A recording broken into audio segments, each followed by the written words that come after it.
வாழ்வு தரும் தூய ஆவியின் சட்டம் பாவம், பாவம், சாவு என்பவற்றுக்கு உள்ளாக்கும் சட்டத்தினின்று என்னை விடுவித்து விட்டது. கைகளை தட்டி ஆண்டவருக்கு சத்தமா நல்ல கைகளை தட்டி ஆண்டவருக்கு நன்றி செலுத்துவோம். பத்தல, சத்தம் பத்தல. இதுல நீங்க மனதில் பதித்து வைத்துக் கொள்ள வேண்டிய வார்த்தைகள் என்ன தெரியுமா? தூயாவியின் சட்டம், வாழ்வு தருகிற தூயாவியின் சட்டம் என்னை பாவம், சாவு என்பவற்றிற்கு உள்ளாக்கும் சட்டத்தினின்று என்னை விடுவித்து விட்டது. அதுக்கு தான் வந்திருக்கோம் இன்னைக்கு. Anointing, the day of anointing, அபிஷேக நாள், அருள் பொழிவு நாள். தூய தமிழ்ல அருள் பொழிவு, சமஸ்கிருதத்துல அபிஷேகம் அப்படின்னு சொல்றோம். சரிங்களா? அப்போ அருள் பொழிவு நாள். இன்று எனக்கு என்ன நடக்க போகுது? நான் நம்பிக்கையாக இருந்தால், என்னை இறைவனுக்கு உகந்த விதத்தில் ஒப்பு கொடுத்தால், இன்னைக்கு என்ன நடக்க போகுது? பாவம், சாவு என்பவற்றுக்கு உள்ளாக்கும் சட்டத்தினின்று எனக்கு விடுதலை கிடைக்கும். கைகளை தட்டி ஆண்டவருக்கு நன்றி சொல்லுவோம். நல்லா பத்தலங்க, கொஞ்சம் பவர் வேணுங்க கை தட்டும் போது. என்னை விடுவிக்க போகிற சட்டம் எது? வாழ்வு தருகிற தூய ஆவியின் சட்டம். வாழ்க்கை ஃபுல்லா ஈஸியா நம்ம ஞாபகம் வச்சுக்கலாம், எங்க போனாலும் நீங்க மறக்க மாட்டீங்க. நமக்கு தேவையான சட்டம் எது? கிறிஸ்தவர்கள் ஒரு வாழ்க்கை நெறியை பின்பற்றுகிறார்கள். இப்படிதாங்க வாழணும் அப்படிங்கிறது தான் ஒரு கிறிஸ்தவ நெறி. ஒவ்வொரு மதத்துக்கும் அப்படி இருக்கும் இல்லையா? நம்மளுடைய மதத்திற்கு இப்படித்தான் வாழ வேண்டும் என்று ஒரு நெறியை, ஒரு வழியை நமக்கு சொல்லிக் கொடுக்கிற சட்டம் வாழ்வு தரும் தூய ஆவியாரின் சட்டம். இதை மறப்பீங்களா? இந்த வரியை மறப்பீங்களா? மறப்பீங்களா? சொல்லுவோமா? எல்லாரும் சொல்லுவோமா? வாழ்வு தரும், இப்படி முந்திரி கொட்டைகளா இருக்கக்கூடாது, எல்லாரும் சொல்லவா சொல்லலாம். வாழ்வு தரும் தூய ஆவியின் சட்டம், வாழ்வு தரும் தூய ஆவியின் சட்டம். மறக்கவே கூடாது. வாழ்வு தரும் தூய ஆவியின் சட்டம். இந்த சட்டம் வந்தா என்ன பண்ணும்? பாவம், சாவு என்பவற்றுக்கு, திருப்பி சொல்லணும், பாவம், சாவு என்பவற்றுக்கு உள்ளாக்கும் சட்டத்தினின்று என்னை விடுவித்து விட்டது. பாவம், சாவு என்பவற்றுக்கு உள்ளாக்கும் சட்டத்தினின்று என்னை விடுவித்து விட்டது. எந்த சட்டம் என்னை விடுவித்துச்சு? வாழ்வு தரும் தூய ஆவியின் சட்டம். 5th ஸ்டாண்டர்ட்ல குழந்தைங்களுக்கு நம்ம இப்படி தானே சொல்லிக் கொடுப்போம். வசனத்தை நம்ம அப்படி தான் சொல்லிக் கொடுக்கணும், தப்பு கிடையாது. நம்ம எல்லாருமே குழந்தைங்க தான், இன்க்ளூடிங் மீ. நான் எப்பெல்லாம் இதெல்லாம் சொல்கிறேனோ நீங்கள் அப்போ நினச்சிக்கோங்க, ஃபாதர் எங்களுக்கு சொல்லலை, ஃபாதர் எல்லாருக்கும் சேர்த்து, என்னையும் நான் சேர்த்து சொல்கிறேங்கிறது நீங்கள் எப்பவுமே மனசில் வச்சுக்கோங்க. ஸோ வாழ்வு தரும் தூய ஆவியின் சட்டம். பிரியமானவர்களே, உரோமையருக்கு நம்ம பவுலடிகள் அதை எழுதும்போது அவருக்கு யோவான் நற்செய்தியில் ஆண்டவர் சொன்ன செய்தி அவருக்கு தெரியும், நான் நம்புகிறேன். அந்த ஒரு வார்த்தையை நம்ம பார்த்துட்டு தான் இப்போ உள்ள போகிறோம். யோவான் 6:63. சீக்கிரம் எடுங்க. யோவான் 6:63. யோவான் 6:63. Very good. நீங்க எல்லாருமே அழகா எடுக்கிறீங்க, எனக்கு சந்தோஷம். ஆனால் சீக்கிரம் எடுத்துருங்க. மைக்கில் வாசிக்கிறவங்க வாசிக்கும் பொழுது எல்லாருக்கும் கேட்பதற்கு வசதியாக இருக்கும். சரிங்களா? வாசிப்போமாமா? வாழ்வு தருவது, வாழ்வு தருவது தூய ஆவியே. தூய ஆவியே. சூப்பரா இருக்கா? வாழ்வு தருவது, வாழ்வு தருவது, வாழ்வு தருவது, சாவு தருவது தீய ஆவியே. சாவு தருவது, ஞாபகம் வச்சுக்கோங்க, வாழ்வு தருவது தூய ஆவியே. தொடர்ந்து வாசிங்கம்மா. ஊனியல்பு ஒன்றுக்கும் உதவாது. இதை நீங்க திருப்பி சொல்லணும். ஊனியல்பு, ஊனியல்பு. ஏன் சில பேர் சொல்ல மாட்டீங்க? தயவு செய்து சொல்லுங்க. நம்ம எல்லாருமே குழந்தைங்க தான் ஆண்டவர் முன்னாடி இல்லையா? ஃபாதர் இது குழந்தைங்களுக்கு சொல்லிக் கொடு, இப்படிதான் சொல்லிக் கொடுக்கணும், வசனம் இப்படிதான் உள்ள இறங்கும், இவ்வளவு வசனங்களை மனசுக்குள்ள வச்சுக்கணும்னா அப்படிதான் சொல்லி சொல்லி தான் வசனம் இறங்கும். மறுபடியும் சொல்லுங்க. ஊனியல்பு ஊனியல்பு ஒன்றுக்கும் ஒன்றுக்கும் உதவாது. உதவாது. ஊனியல்பு ஊனியல்பு ஒன்றுக்கும் ஒன்றுக்கும் உதவாது. உதவாது. ஞாபகம் வச்சுக்கோங்கம்மா. ஊனியல்புன்னு சொல்லும்போது இந்த உடல் சார்ந்த எண்ணங்கள், செயல்கள், ஆசைகள், இது எல்லாமே ஊனியல்பு தான். இது எதுவுமே எதுக்கும் சந்தோஷமா சொல்லணும். சொல்லும்போது எதுக்கும் எதுக்கும் உதவாது. காலையில பவுடர் போட்டீங்களாமா? சொல்லுங்க. பவுடர் போட்டீங்களா? பவுடர் போடுவது சொல்லுங்க எதற்கும் உதவாது. புரியுதா? எதுக்கும் உதவாதுமா. இதைதாம்மா நம்ம மாஞ்சி மாஞ்சி போட்டுக்கிட்டு இருக்கோம். ஆமா, நான் போடுறது இல்லைம்மா. நான் ஒரு எத்தனையோ வருஷமா போடுறது இல்லை இல்லையா? விஷயம் தெரிஞ்சதுலேருந்து போடுறது இல்லை. நம்ம இந்த உடலுக்காக செய்கிற எந்த காரியமும் எதற்கும் உதவாது. அதுதான் அதனுடைய எளிமையான புரிதல். நம்ம நிறைய நேரம் இதற்கு கொடுக்கிற கவனம் ஆன்மாவிற்கு கொடுப்பது கிடையாது. இந்த உடலுக்கு கொடுக்கிற கவனம் கூட எதற்கு கொடுப்பது கிடையாது? ஆன்மாவிற்கு கொடுப்பது கிடையாது. ஆனால் இந்த ரெண்டுல எது முக்கியம்னு பார்த்தீங்கன்னா உள்ள இருக்கிற ஆன்மா தான் முக்கியம். ஒருவன் இந்த உலகத்தையே தனதாக்கி கொண்டாலும், அந்த வார்த்தை எவ்வளவு அழகான வார்த்தை இல்லையா? ஒருவன் இந்த உலகத்தையே தனதாக்கி கொண்டாலும் தன் ஆன்மாவை இழந்து விடுவானெனில் அவனுக்கு எந்த பலனும் இல்லை. அவனுக்கு எந்த பலனும் இல்லை. எந்த பலனும் இல்லை. அதை அழுத்தி அழுத்தி சொல்லணும். சில சமயம் நம்ம ஆன்மாவை தூங்க வச்சுட்டோம். Sleeping soul. உள்ள என்ன பண்ணுது? ஆன்மா தூங்குது, எழுப்புறதே கிடையாது, எழுப்புறதே இல்லை. ஆன்மா எந்திரிச்சிச்சுன்னா நம்ம எல்லாருமே கடவுளை தேட ஆரம்பிச்சிருவோம், ஆவியானவரை தேட ஆரம்பிச்சிருவோம். ஆனா என்ன பண்றோம்? அந்த ஆன்மாவை தூங்க போட்டோம். ஆன்மாவை தூங்க போட்டாச்சு. சில பேர் மயக்க ஊசி போட்டு தூங்க வச்சிருக்காங்க. ஆன்மாவை எப்படி தூங்க வச்சிருக்காங்க? மயக்க ஊசி போட்டு தூங்க வச்சிருக்காங்க. முழிச்சிராத, முழிச்சிராத, நீ முழிச்சிட்டா நல்லதை பேசணும், நல்லதை கேட்கணும், நல்லதை யோசிக்கணும், நல்லதை செய்யணும், அதனால கஷ்டம் இல்லையா? நீ கொஞ்சம் டெரராகவே இருக்கணும் அப்படின்னா ஆன்மாவை தூங்க வச்சிரு இல்லையா? அதனாலதான் ஆண்டவர் அழகா சொன்னாரு, ஒருவன் இந்த உலகத்தையே தனதாக்கி கொண்டாலும் தன் ஆன்மாவை இழந்து விட்டால் அவனுக்கு எந்த பலனும் இல்லை, எந்த பலனும் இல்லை. அதான் இங்க இருக்கு. ஊனியல்பு ஒன்றுக்கும் உதவாது. அம்மா வாசிங்க.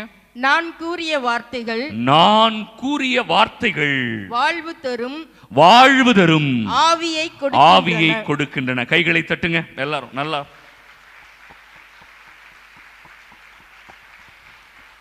நான் கூறுகிற வார்த்தைகள் தான் வாழ்வு தரும் ஆவியை கொடுக்கின்றன.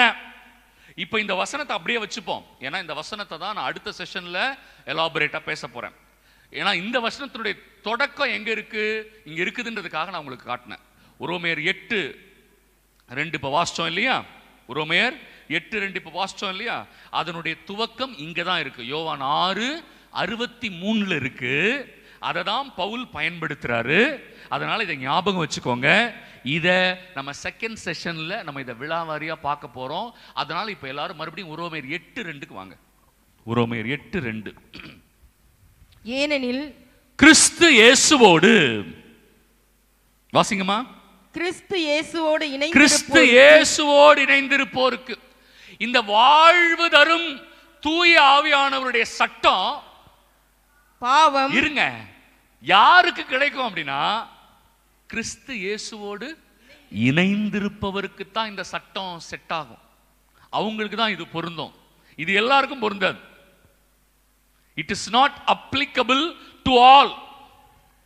வாழ்வு தரும் தூயாவியின் சட்டம் is not applicable to all. It is applicable only to those who are united with Christ. யார் இயேசுவோடு இணைஞ்சிருக்கிறாங்களோ அவங்களுக்கு மட்டும்தான் இது பொருந்தும். அதனாலதான் எல்லாரும் ஆவியின் காரியங்களை புரிந்து கொள்ள முடியாது. ஆவியின் காரியங்களை எல்லோரும் புரிந்து கொள்ள முடியாது. ஏன் புரிந்து கொள்ள முடியாது? ஏன்னா அவங்க இயேசுவோடு இணைஞ்சில்ல. இயேசுவோடு இணைந்திருக்கிறவர்களுடைய வாழ்க்கையில் தான் இது பொருந்தும். இயேசுவோடு இணைந்திருக்காதவர்களுடைய வாழ்க்கையில் இந்த தூய ஆவியானவருடைய வாழ்வு தருகிற சட்டம் பொருந்தாது. அதனாலதான் எல்லாரும் உண்மையான அபிஷேகம் பெறுவதில்லை. எல்லாரும் உண்மையான அபிஷேகம் பெறுவதில்லை, இல்லையா? இங்க 2 விதமான அபிஷேகம் இருக்கு பிரியமானவர்களே. அதைத்தான் இப்ப நான் கோடிட்டு காட்ட விரும்புகிறேன். கவனமா கவனிங்க. ஏன்னா நம்ம ஒரு விஷயத்துக்குள்ள போகும்போது கொஞ்சம் கொஞ்சமா புரிஞ்சு உள்ள போனோம். லேட்டா வரவங்களுக்கு அது புரியுது கொஞ்சம் கஷ்டமா இருக்கும், இல்லையா? அதனாலதான் இன்னைக்கு பாத்தீங்கன்னா எங்க பார்த்தாலும் ஒரு குரூப் ஆரம்பிச்சு கரிஸ்மேட்டிக்ன்ற பேர்ல நம்ம கடவுளை இழிவுபடுத்துகிற, கடவுளை நோகடிக்கிற காரியங்களில் நாம் ஈடுபடுகிறோம். கடவுளை இழிவுபடுத்துகிற, கடவுளை நோகடிக்கிற காரியங்களில் நாம் ஈடுபடுகிறோம். நம்ம நினைச்சுக்கிறோமா நம்ம ஜெபம் பண்ணாவே கடவுளுக்கு பிடிக்கும்னு? நம்ம நினைச்சுக்கிறோம் தானே கடவுளை நமக்கு பிடிக்கும்னு? அப்படி கிடையாது. எடுங்க எஸ்ஐயா 1வது அதிகாரம் 2வது வசனம். சீக்கிரம் எடுங்க, வேகமா எடுங்க பிரியமானவர்களே. எஸ்ஐயா 1:2. வெரி குட்மா, நீங்க எடுத்துட்டீங்க. மைக்ல வாசிக்கிறவங்க எடுக்கட்டும். வெரி குட்மா. விண்வெளியே கேள். நல்லா கவனிங்கம்மா. எல்லாரும் கவனிக்கிறீங்களா? யாவே கடவுள் புலம்புறார். யார் புலம்புறா? யாவே கடவுள் புலம்புறார். நீங்க புலம்பி இருக்கிறீங்களா? நீங்க புலம்பி இருக்கிறீங்களா? இல்லையா? புலம்புனதே இல்லையா? அவ்வளவு புனிதர்கள் கூட்டமா இது. நம்ம எல்லாருமே புலம்புற ஆளுங்க தான், இல்லையா? எங்கேயாவது புலம்புவோம், யார்கிட்டயாவது புலம்புவோம், பக்கத்து வீட்டு அக்கா கிட்ட புலம்புவோம், சொந்தக்காரங்கிட்ட புலம்புவோம், ஃபாதர் கிட்ட புலம்புவோம், இல்ல? புலம்பிக்கிட்டே இருப்போம். ஐயோ இது சரியில்லை, அது சரியில்லை, இப்படி அப்படி புலம்பிக்கிட்டே இருப்போம்ல. நீங்க பாருங்களேன், கடவுள் புலம்புறாரு. யார் புலம்புறா? யாரு? கடவுளே புலம்புறாரு. இதெல்லாம் பார்ப்பாங்க, போங்க ஃபாதர், கடவுள் புலம்ப மாட்டார், கடவுள் புலம்ப மாட்டார். இல்ல, புலம்புறாரு. ஆனா அதை கொஞ்சம் அழகா தூய தமிழ்ல போட்டிருக்கிறாங்க, நம்ம வாசிப்போம். அம்மா வாசிங்க. மண்ணுலகே செவி கொடு, விண்ணுலகே கேள், மண்ணுலகே செவி கொடு. யார்கிட்ட பேசுறாரு கடவுள்? அம்மா, கடவுள் யார்கிட்டமா பேசுறாருன்னா கடவுள் கிட்டயா? விண்வெளியிட்டையும் வானத்துக்கிட்டையும் பூமி கிட்டையும் புலம்புறாரு, இல்லையா? ஏன்னா அவர் புலம்ப போவதே உங்களை பத்தியும் என்ன பத்தியும் தான். அதனால அதை நம்ம கிட்டே புலம்ப முடியாது, இல்லையா? அதனால இப்ப அவர் யார்கிட்ட புலம்புறாரு? வானத்துக்கிட்டையும் பூமி கிட்ட. அவருக்கு வந்த நிலைமையை பாருங்க. கடவுளுக்கு வந்த நிலைமை நம்மளை பத்தி புலம்புறாரு. யார்கிட்ட புலம்புறாரு? வானத்திடமும் பூமியிடமும் கடவுள் புலம்புகிறார். அம்மா வாசிங்கம்மா. ஆண்டவர் திருவாய் மலர்ந்தருள்கின்றார். ரொம்ப தூய தமிழ்ல எழுதியிருக்காங்க நம்ம ஆளுங்க. ஆண்டவர் திருவாய் மலர்ந்து அருளுகிறார். பா, ஐயோ புல் அரிக்குது எனக்கு. ஆண்டவர் திருவாய் மலர்ந்து அருளுகிறார். அப்படி இல்லை, அடுத்த வசனத்தை நம்ம வாசிக்கும் போதுதான் தெரியும் அவர் ஒன்னும் திருவாய் மலர்ந்து அருள, வைத்தறிச்சல்ல கத்துறாரு ஆண்டவர். எப்படின்னு இப்ப கொஞ்ச நேரத்துல பாத்துருவோம், இல்லையா? அம்மா வாசிங்க. பிள்ளைகளை பேணி வளர்த்தேன், இவங்களை எல்லாம் நான் பெத்து வளர்த்தேன். நம்ம சொல்லுவோம்ல, இதை போய் நான் பெத்தம் பாருங்க ஃபாதர், வயிறு பத்தி எரியுது, இதை போய் பெத்தம் பாருங்க. அதுக்கு ஒரு அம்மிக்கல்ல பெத்து போட்டிருக்கலாம். என்னம்மா வராதே அம்மிக்கல்லு, இல்லையா? இதை பெத்ததுக்கு பதிலா என்னம்மா எதை பெத்து போட்டிருக்கலாம்? ஒரு அம்மிக்கல்ல பெத்து போட்டிருக்கலாம் சொல்லுவோம்ல. ஆண்டவர் பாருங்களேன், இதுங்களை பெத்து பேணி வளர்த்த ஆண்டவர் சொல்றார் நம்ம எல்லாரையும் பார்த்து, பிள்ளைகளை பேணி வளர்த்தேன், நல்லா பார்த்துக்கிட்டேன். அப்புறம் அவர்களோ எனக்கு எதிராக கிளர்ந்தெழுந்தார்கள். அவர்களோ எனக்கு எதிராக கிளர்ந்தெழுந்தார்கள். யாரு கிளர்ந்து எழுவது? யாரு? ஆண்டவர் சொல்றாரு, நாம் பெத்து வளர்த்த என் பிள்ளைங்க எனக்கு எதிராக கிளர்ந்து விழுந்தார்கள். ஏன் பார்த்திருக்கோமே நம்ம வீட்டுல சொத்து தகராறு, இல்லையா? அப்பா கூட அம்மா கூட பிள்ளைங்க சண்டை சண்டை. அப்பா முக்கியம் இல்ல, அம்மா முக்கியம் இல்ல, எது முக்கியம்? சொத்து தான் முக்கியம். இதுங்கெல்லாம் பிள்ளைங்க இல்ல, பேய்ங்க. அதுங்களுக்கு பேரு பிள்ளைகள் இல்ல, அதுங்களுக்கு பேர் என்ன? பேய்கள். ஒரு தந்தையையும் தாயையும் மதிக்காம சொத்து தான் முக்கியம்னு நினைக்கிறாங்கன்னா எப்படிப்பட்ட பிள்ளைங்களா இருக்க முடியும்? எப்படிப்பட்ட பிள்ளைங்களா இருக்க முடியும்? எனக்கு ஒண்ணுமே புரியல. நம்ம குழந்தையா இருக்கும்போது அப்படியே எல்லா அசிங்கத்தையும் பண்ணிக்கிட்டு ஓடிக்கிட்டு ஆடிக்கிட்டு இருந்தோமே, அவங்க தானே நம்மளை தூக்கி கொஞ்சி இல்லையா ஏடா கூடமா பேசுவோம். அந்த டைம்ல வாயில வந்ததெல்லாம் பேசும் குழந்தைங்க, ஒண்ணுமே புரியாது. அதெல்லாம் ரசிப்பாங்க அம்மா இல்ல. ஏய் என் குழந்தை எவ்வளவு அழகா பேசுது, எவ்வளவு அழகா என் குழந்தை பேசுது. அப்படியே நம்ம ரசிச்சுக்கிட்டே இருப்போம் அந்த குழந்தை பேசுறது. இப்ப வயசானதுக்கு அப்புறம் அப்பாவும் அம்மாவும் கொஞ்சம் பேசினா போய் பையன் பார்க்கறான், கொஞ்சம் வாயை மூடுறியா, கொஞ்சம் வாயை மூடுறியா, சொல்ல தாங்க முடியல, எப்போ பார்த்தாலும் வய வய வயான்னு நீ குழந்தையில வய வய வய வயான்னு பேசுனீங்க. அதெல்லாம் பிரச்சனை இல்லை. இப்ப பார்த்தீங்களா பிள்ளைங்க எப்படி தெளிவாயிருச்சுங்க பாருங்க. பிள்ளைங்க எப்படி தெளிவாயிருச்சு பாரு. எனக்கு எதுவுமே வேண்டாம், என் அப்பா அம்மா சொத்து வேணும், என் அப்பா அம்மா வேணாம். என்ன மனநிலைங்க இது? கடவுள் பாருங்க அப்படிதான். நாம் உங்களுக்கும் எனக்கும் என்ன மனநிலை இருக்குமோ, என்ன வேதனை இருக்குமோ, நம்ம பிள்ளைங்க நமக்கு எதிராக பேசும் பொழுது எவ்வளவு வேதனைப்படுவோமோ அதே வேதனையை அப்பா படுறார். அதே வேதனை அப்பாவுக்கு, அதே வேதனை. என் பிள்ளையை பெத்து வளர்த்தேன், அவர்களோ எனக்கு எதிராக கிளர்ந்து எழுந்தார்கள். நான் கேட்டேன் உன்னை பெத்து போட சொல்லி. பையன் கேட்கறான் இல்லையா, பொண்ணு கேட்குது நம்மளை பார்த்து, என்ன கேட்குது? நான் உன்னை கேட்டேனா என்னை பெத்து போடுன்னு நான் கேட்டேனா? டே எனக்கே தெரியாதே நீ வருவேன்னு, நீ தான் வரப்போறன்னு எனக்கு முன்னாடியே தெரியாதே இல்லையா, யாருக்குமே தெரியாதேம்மா. பாருங்க எப்படி இருக்கு ஆண்டவர் புலம்புறார். வாசிங்கம்மா. காளை தன் உடைமையாளனை அறிந்து கொள்கின்றது. நல்லா கவனிங்க. அதுல ஆண்டவர் இந்த வார்த்தையை வேண்டும்னே பயன்படுத்துறார். காளைங்கிற வார்த்தையை பயன்படுத்துறார். இஸ்ரவேல் நாட்டுல நீங்க ஒருவரை திட்டுவதற்காக பயன்படுத்தப்படுகிற வார்த்தை தான் காளை. ஒருத்தரை திட்டணும், நம்ம ஊர்ல திட்டணும் அப்படின்னா நம்ம எருமை மாடுன்னு சொல்லுவோம் இல்லையா, காளைன்னு சொல்ல மாட்டோம். தமிழ்நாட்டில் என்ன சொல்ல மாட்டோம்? காளைன்னு சொல்ல மாட்டோம். காளைன்னு ஒரு பையனை நீங்க திட்டிங்கன்னா அவன் என்ன பண்ணுவான்? ஏய் பெருமையா போவார் அவரு, நான் யாரு? காளை இல்லையா. ஏன்னா நம்ம ஊர்ல காளைங்கிற வார்த்தை திட்டுவதற்கு பயன்படுத்தப்படுகிற வார்த்தை இல்ல. ஆனா இஸ்ரேல் நாட்டுல ஒருத்தனை காளைன்னு சொன்னீங்கன்னா அவனை அசிங்கமா திட்டுற மாதிரி, அவன் கோபம் வரும் அவனுக்கு இல்லையா. அப்ப அவர் வேணும்னு என்ன பண்ணியிருக்கிற ஆண்டவர்? திட்டுகிற வார்த்தையை, ஒருவரை கண்டிக்கிற வார்த்தையை பயன்படுத்துகிறார் அந்த இடத்துல காளை. நம்ம என்ன பண்ண போறோம்? காளைங்கிறத மட்டும் எடுத்துட்டு எருமை மாடுன்னு போடுமாங்க.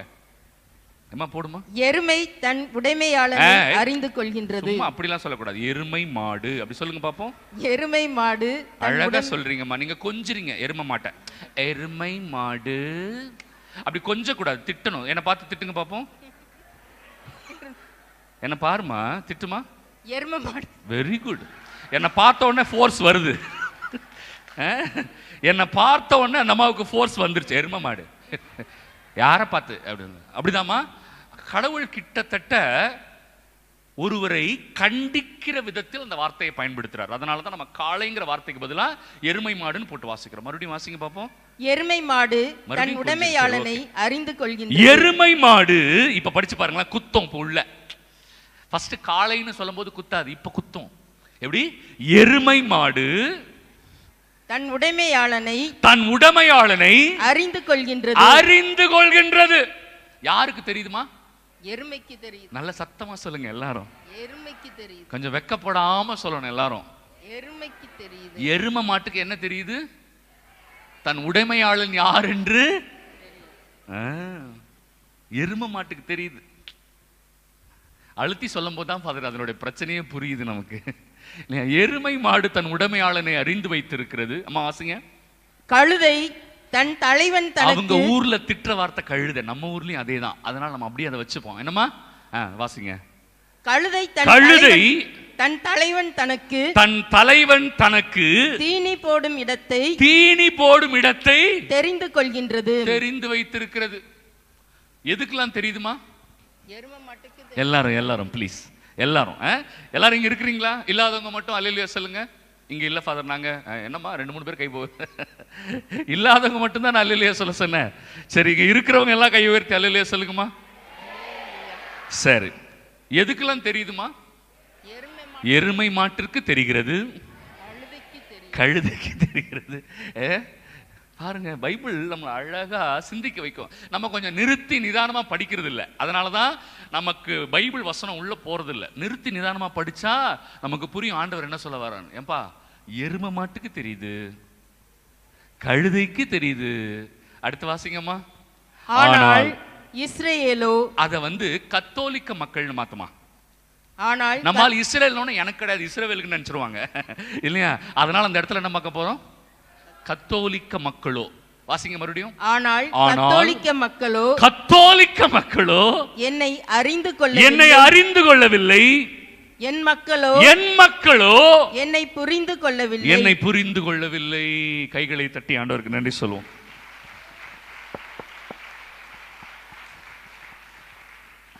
எது கை தட்டணும்? இப்ப நம்ம கழுதைக்கு தெரியுது, எரும மாட்டுக்கு தெரியுது, எனக்கு தான் தெரியல, அதுக்கு தான் கை தட்டணும். Very good, fantastic. மறுபடியும் கை தட்டுங்க ஒரு வாட்டி.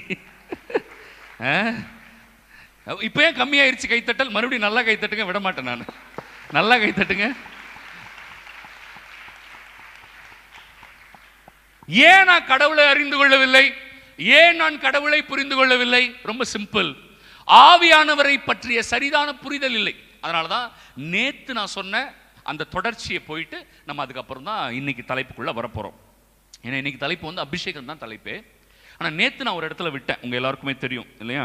அந்த அந்நிய பாஷையை பத்தி பேசும்போது நான் சொல்லி விட்டுட்டேன். நான் சொன்னேன், அதை நான் ஜஸ்ட் உங்களுக்கு ஒரு சம்மரி மாதிரி கொடுக்குறேன். கொடைகள் பல இல்லையம்மா. வாசிக்கலாமா? அந்த வசனத்தை வாசிக்கலாமா? அப்பதான் அது புரியும். 1 கொரிந்தியர் 12வது அதிகாரம் 1வது வசனம். சகோதர சகோதரிகளே, தூய ஆவியார் அருளும் கொடைகளை குறித்து பார்ப்போம். தூய ஆவியார் அருளும் கொடைகளை குறித்து பார்ப்போம். அவர் நிறைய கொடைகள் கொடுக்கிறார் இல்லையா? 1-2 கொடை கிடையாது. அவர்கிட்ட இருந்து வர கொடைகள் அபரிவிதமான கொடைகள். வாசிங்கம்மா. அவற்றை பற்றி நீங்கள் அறிந்து கொள்ள வேண்டும் என்பதே என் விருப்பம். நீங்கள் நிச்சயமாய் அறிந்து கொள்ள வேண்டும். பவுல் பாருங்க எவ்வளவு அழகா சொல்றாரு. அவைகளை பற்றி நீங்கள் அறிந்து கொள்ள வேண்டும் என்பதே என் விருப்பம். Everybody should know about the gifts of the Holy Spirit. எல்லாரும் தெரிஞ்சு வச்சிருக்கணும். எல்லாரும் தெரியாததனால அரை குறையாக தெரிந்தவர்கள் நம்மை குழப்பி விடுகிறார்கள். நான் சொல்றது உங்களுக்கு புரியுதா? நமக்கு தெரியாததுனால என்ன பண்றாங்க? இந்த அறகுறையா தெரிஞ்சு வச்சவங்க எல்லாம் நம்மளை குழப்பி விட்டுறாங்க. நமக்கு ஒன்றும் தெரியாததுனால அவங்க சொல்றது சரின்னு நினைச்சு மண்டையாட்டிட்டு போயிடுறோம். என்னம்மா? இந்த அறகுறையா தெரிஞ்சுக்கிறது தான் பிரச்சனை. தெரியாம இருக்கிறது கூட பிரச்சனை இல்லை. எது பிரச்சனை? அறகுறையா தெரிஞ்சுக்கிட்டு ஆடுறது தான் பிரச்சனை இல்லையா? அதனாலதான் பைபிள் நமக்கு அழகா சொல்லி கொடுக்குதுமா. இதாம்மா ரூலு, இப்படிதாம்மா ஃபாலோ பண்ணணும், இதை நீங்க செஞ்சா போதும், இல்லைன்னா தேவையே இல்லை இல்லையா? அதனால இதை நம்ம பார்த்தாதான் நம்ம அபிஷேகத்துக்குள்ள போகும்போது புரியும். நிறைய பேர் குழப்பிக்கிறாங்க. இப்போ அடுத்த வசனம் இன்னும் சூப்பரா இருக்கும். அம்மா இந்த வசனத்தை வாசிங்கம்மா. 4வது வசனம் வாசிங்க. அருள் கொடைகள் பல வகை உண்டு. நல்லா கவனிச்சிங்களா? அந்த வார்த்தையை கவனிச்சிங்களா? எல்லாரும் கவனிச்சிங்களா? அருள் கொடைகள் பல வகை உண்டு. There are manifold graces. அருள் கொடைகள் பல வகை உண்டு. நீங்களும் நானும் இவ்வளவு தாங்க கொடை அப்படிலாம் சொல்ல முடியாது. ஏன்னா ஆவியானவர் எத்தனை கொடை வச்சிருக்காரு? பல வகை கிஃப்ட்ஸ் வச்சிருக்காரு எனக்கு. அம்மா வாசிங்க. ஆனால் தூய ஆவியார் ஒருவரே. தூய ஆவியார் ஒருத்தர் தான். அவர் கொடுக்கிற கொடைகள் பல. அதனாலதான் நான் சொன்ன நேத்து, யாராவது ஒரே ஒரு கொடை அதுல மட்டும் முக்கியத்துவம் செலுத்துறாங்க, மற்ற கொடைகளை அவர்கள் புறம் தள்ளுகிறார்கள் என்றால் அவர்கள் இறை வசனத்திற்கு விரோதமாக எதிராக பேசுகிறார்கள். புரியுதா? ஏன்னா சில பேர் எதை பத்தி மட்டும்தான் அதிகம் பேசுவாங்க. நேத்து நான் சொன்னேன், அந்நிய பாஷையை மட்டும்தான் அதிகமா பேசுவாங்க. எங்க அது மட்டும் பெருசு இல்லைங்க, பல கொடைகள் இருக்கிறது. தூய ஆவியானவர் கொடையில ஃபாதர் இது சுப்பீரியர் கிஃப்ட், இது இன்ஃபீரியர் கிஃப்ட் அப்படி ஏதாவது இருக்கா?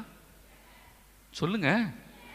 ஏதாவது இதுதாங்க பெரிய கிஃப்ட், இது ஒரு கொஞ்சம் வேல்யூ இல்லையா, மதிப்பு குறைவான கொடை அப்படி ஏதாவது இருக்கா?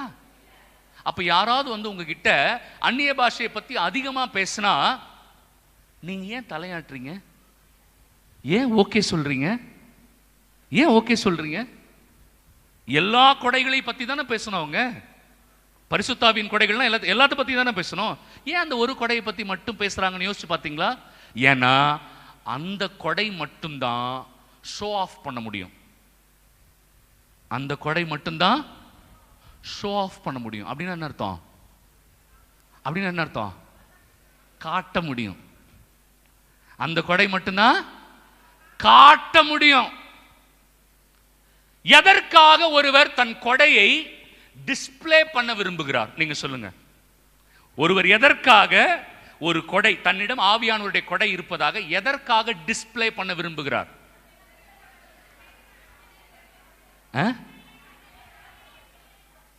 தன்னிடம் ஆவியானவர் இருப்பதாக அதை அடுத்தவருக்கு காண்பிக்க விரும்புகிறார். இதுல ஒரு சின்ன இது இருக்கு, பிரச்சனை இருக்கு. அதை நான் அதான் இன்னைக்கு சொல்ல போறேன் இல்லையா? நான் அந்நிய பாஷை கொடை தப்புனே எங்கேயுமே சொல்லல. அதுவும் பல கொடைகளில் ஒன்றுதான். ஆனால் சிலரை தவிர பலர், மெஜாரிட்டி ஆஃப் த பீப்புள், ஏன் இந்த கொடையை மட்டும் பேசுறாங்கன்னு நீங்க ஒரு கேள்வி எழுப்புனீங்கன்னா நமக்கு என்ன பதில் கிடைக்கும்? ஏன்னா அந்த கொடையை தான் வெளியில காட்ட முடியும். அந்த கொடையை வைத்துதான் பெருமை அடித்துக் கொள்ள முடியும். அதனாலதான் பவுலடிகளார் பல கொடைகளை பேசிவிட்டு 1 கொரிந்தியர் 14வது அதிகாரத்துல அந்நிய பாஷை கொடைக்காக ஒரு தனி அதிகாரத்தையே எழுதியிருப்பார். ஏன் எழுதினாருன்றதை நம்ம இன்னும் கொஞ்ச நேரத்துல பார்க்க போறோம். சரியா? கவனிக்கிறீங்களா?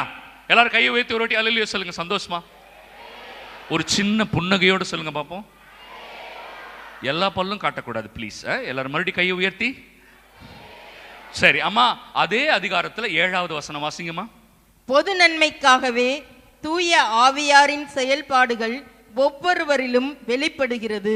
The gift of the Spirit is not given for selfish reasons. The gift of the Holy Spirit is not given for the selfish reasons. சுயநலத்திற்காக, தனிப்பட்ட ஒருவருடைய பெருமைக்காக, தனிப்பட்ட ஒருவரின் வளர்ச்சிக்காக கொடுக்கப்படுவதல்ல கொடை. புரிஞ்சுச்சா? எல்லாருக்கும் புரிஞ்சுச்சா? ஏம்மா கொஞ்சம் புரிஞ்சுச்சுன்னா தலையாட்டுங்கம்மா. முடியலம்மா, எனக்கு முடியலம்மா. ஆமா தானே? அவங்க அழகா சொல்லியிருக்காங்க, பொது நன்மைக்காகத்தான் கொடுக்கப்படுகிறது. அப்படின்னா எல்லாருடைய நலனுக்காக கொடுக்கப்படுவது தான் அந்த கொடை. அப்படின்னா அதனுடைய எதிர்ப்பதம் என்ன? இல்ல, அதனுடைய எதிர்ப்பதம் என்ன? தனிப்பட்ட மனிதனுக்காக கொடை கொடுக்கப்படவில்லை. அதான் அதனுடைய எதிர்ப்பதம். பொது நன்மைக்காக கொடுக்கப்படுகிற கொடை தனி மனிதனுக்காக கொடுக்கப்படுகிற கொடை அல்ல என்பதை நாம நினைவில் வச்சுக்கணும். அப்ப யாராவது ஒருவர் தன்னுடைய தனிப்பட்ட காரியங்களுக்கு அந்த கொடையை பயன்படுத்துவாரே ஆனால் அவர் மறுபடியும் எதற்கு விரோதமாய் செயல்படுகிறார்? இறை வசனத்திற்கு விரோதமாய் செயல்படுகிறார். ஏன் தெரியுமா? நான் மறுபடியும் இறை வசனம்னு சொன்னேன். நான் உங்களுக்கு யோவான் 6:63 வாசிச்சு காட்டினேன். நீங்க அதை சரியா கவனிச்சிங்களான்னு தெரியல. வாழ்வு தருவது தூயாவியே, ஊனியல்பு எதற்கும் உதவாது இல்லையா?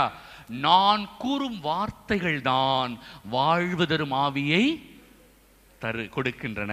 எது? நான் கூறும் வார்த்தைகள். ஆவியானவர் எங்கிருந்து வராராம்? Holy Spirit proceeds from the word of God. Holy Spirit proceeds from the word of God. ஆவியானவர் இறை வார்த்தையிலிருந்து வெளிப்படுகிறார். கைகளை தட்டி நன்றி சொல்லுங்க எல்லாரும். நல்லா தட்டுங்க, எனக்கு பத்தல இதெல்லாம். ஆவியானவர் எங்கிருந்து வெளிப்படுகிறார்மா? வார்த்தையிலிருந்து வெளிப்படுகிறார். அப்ப நான் செய்கிற எந்த செயலுமே முதலில் எதற்கு எதிரானதாய் அமைகிறது? இறை வசனத்திற்கு எதிரானதாய் அமைகிறது. அதை ஞாபகம் வச்சுக்கணும். அதனால்தான் பிரியமானவர்களே, பிசாசு தான் இறை வசனத்தை அவமதிக்கும். பிசாசு தான் இறை வசனத்தை கண்டு நடுங்கும் இல்லையா? நாமும் ஆண்டவர் இயேசுவை பின்பற்றுகிறோம்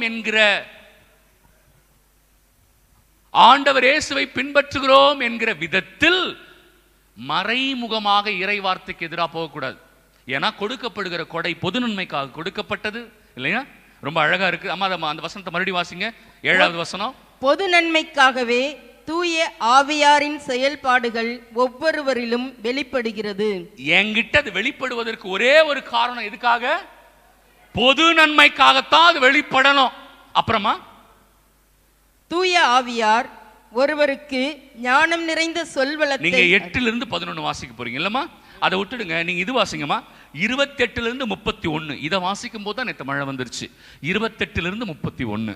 அவ்வாறே திருச்சபையிலும் கடவுள் முதலாவது திருத்தூதர்களையும், இரண்டாவது இறைவாக்கினர்களையும், மூன்றாவது போதகர்களையும், பின்னர் வல்ல செயல்கள் செய்வோர்களையும், அதன் பின் பிணி தீர்க்கும் அருள்கொடை பெற்றவர்கள், துணை நிற்பவர்கள், தலைமையேற்று நடத்துகிற தலைவர்கள், பல்வகை பரவச பேச்சு பேசுகிறவர்கள். லிஸ்ட்ல கடைசியா சொல்றாரு, பல்வகை பரவச பேச்சு பேசுகிறவர்கள் ஆகியோரையும் ஏற்படுத்தினார்.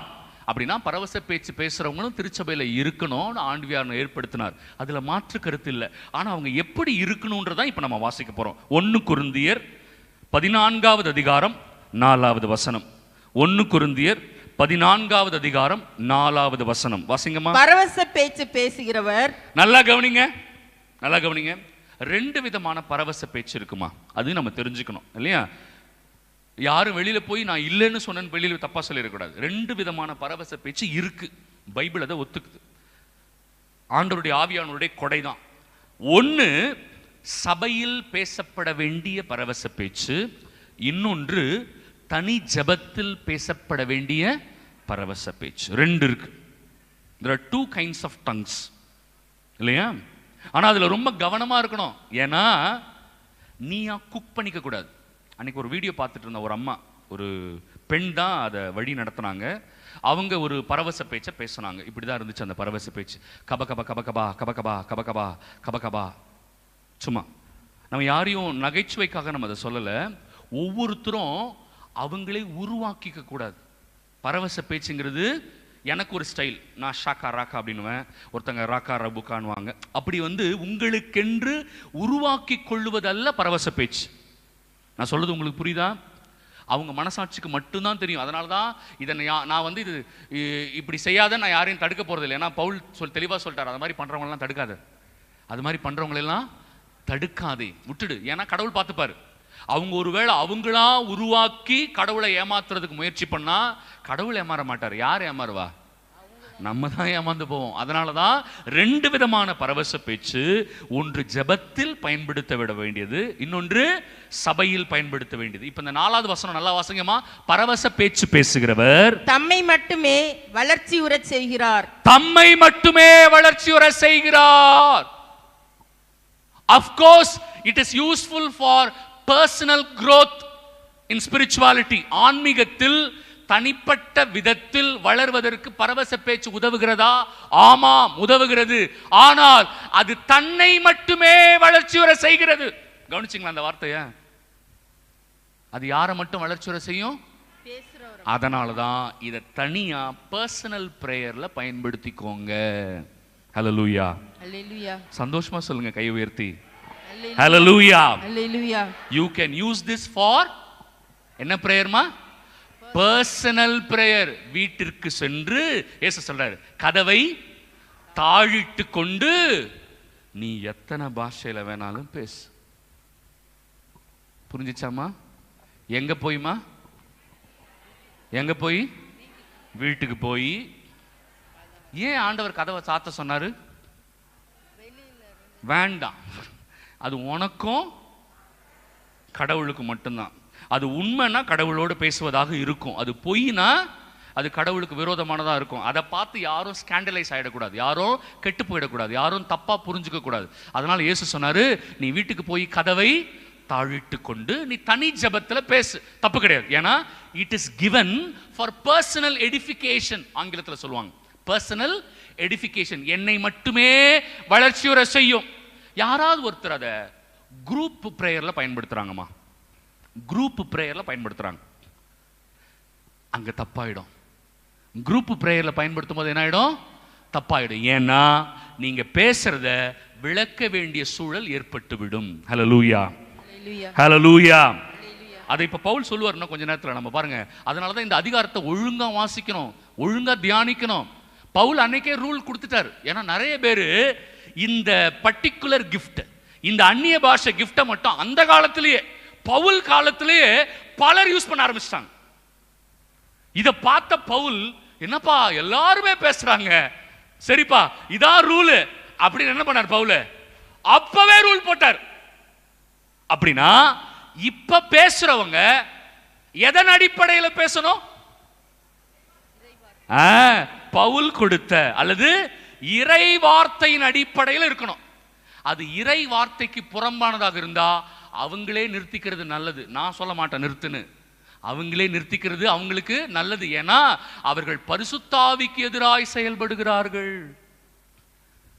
யாரெல்லாம் ஷோ ஆஃப்காக, புரியுதா நான் சொல்றது?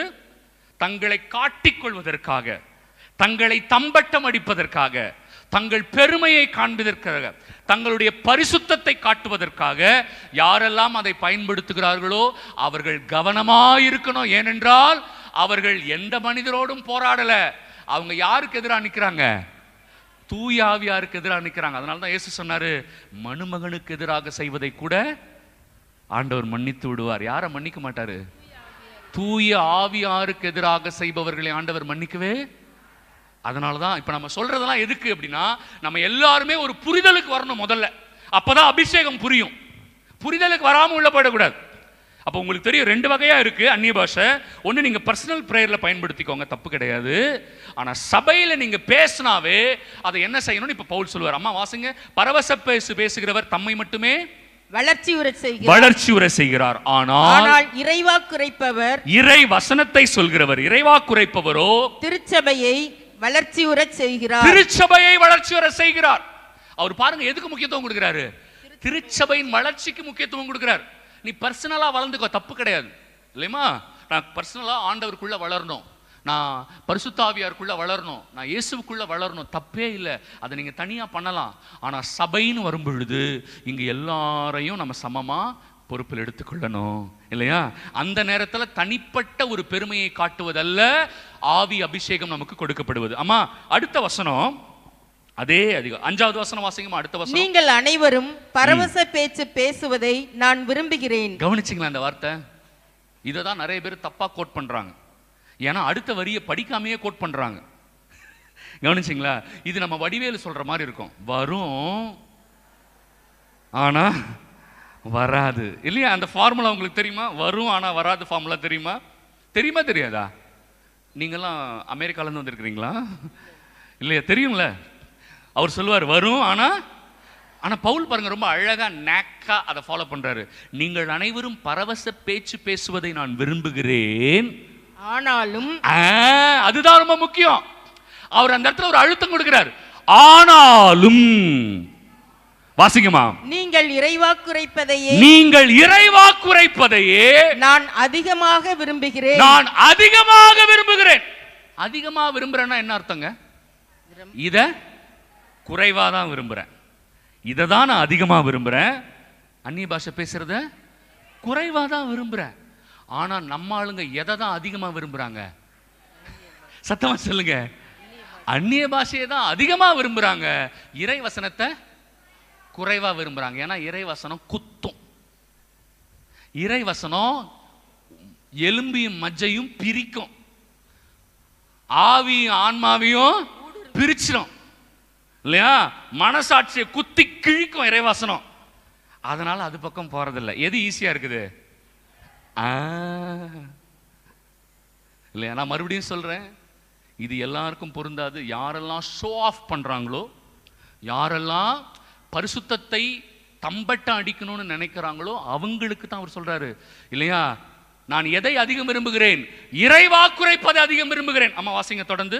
பரவச பேச்சு பேசுகிறவர், ஒருவேளை நீ சபையில் குரூப்லயோ இல்ல இந்த மாதிரி தியானத்திலேயோ அல்லது சர்ச்சிலேயோ பரவச பேச்சு பேச விரும்புகிறவர், கவனிச்சிங்களா அந்த வார்த்தையை? விரும்புகிறவர் திருச்சபையை கட்டி எழுப்பும் நோக்குடன் தாம் பேசுவதை விளக்க வேண்டும்.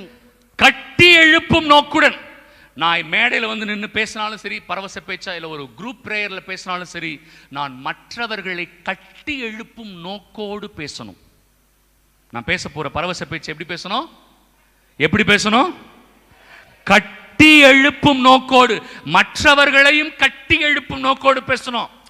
அங்க நான் பரிசுத்தமா இருக்கிறேன்றதை காட்டுவதற்காக பேசக்கூடாது, மற்றவர்களையும் கட்டி எழுப்ப பேசணும். அம்மா வாசிங்க. அப்படி பேசுவதை அவர்கள் என்ன பண்ணணும்? விளக்க வேண்டும். விளக்க வேண்டும். இது பெரிய ப்ராப்ளம். நிறைய பேர் அதான் விளக்குறதெல்லாம் இல்லை, விளக்குறதெல்லாம் இல்லை. நீங்க பார்த்துருப்பீங்க உங்க அனுபவத்தில் இல்லைங்களா? விளக்கி இருக்கிறாங்களா? விளக்கி இருக்கிறாங்களா? நிறைய பேர் பார்த்துருக்கிறீங்களாம்மா? என்னம்மா அங்க வந்து பாருங்களாம்மா? இல்ல இல்ல, நான் சொல்றேன். இப்ப பவுலடிகளார் அதையும் கேள்விக்குட்படுத்துவார் பாருங்க. எல்லாமே விளக்கமாயிடாது. நீங்க வந்து தெளிவா இருக்கணும். ஆண்டவருடைய காரியத்தில் மட்டும் தனிப்பட்ட விதத்தில் விளையாடக்கூடாது இல்லையா? அதை விளக்கணும். எல்லாருக்கும் விளக்குற கொடை இருக்காது. அதனால ஆண்டவர் என்ன பண்ணுவாராம்? அதை விளக்குகிற கொடையை இன்னொருவருக்கு கொடுப்பார். ஆண்டவர் என்ன பண்ணுவாரு? இன்னொரு ஒண்ணு நான் விளக்கணும், அப்படி இல்லைன்னா இன்னொருவர் விளக்கணும். அதுவும் அங்கே இருக்கும். வாசிங்கம்மா. இல்லையெனில் பரவச பேச்சு பேசுபவர். இல்லையெனில் அப்படின்னா ஒண்ணு நான் விளக்கணும், அப்படி இல்லைன்னா இன்னொருவர் விளக்கணும். இவங்க ரெண்டு பேராலையும் விளக்க முடியவில்லை எனில் பரவச பேச்சு பேசுபவரை விட இறைவாக்குரைப்பவரே மேலானவர். ஹல்லேலூயா, ஹல்லேலூயா, ஹல்லேலூயா, ஹல்லேலூயா. கவனிச்சிங்களா? ஒன்னு நான் விளக்கணும், அது எனக்கு அந்த வல்லமை இல்லைன்னா விளக்குறதுக்கு வல்லமை பெற்றவர்கள் அதை விளக்கணும். ரெண்டு பேராலையுமே அங்க விளக்க முடியல அப்படின்னா பரவச பேச்சு பேசுகிறவர் அதை பேசக்கூடாது. நான் சொல்லல, அருள்மணி ஃபாதர் சொல்லல, ஆண்டவர் பவுல் வழியாக நம் அனைவருக்கும் சொல்லியிருக்கிறார்.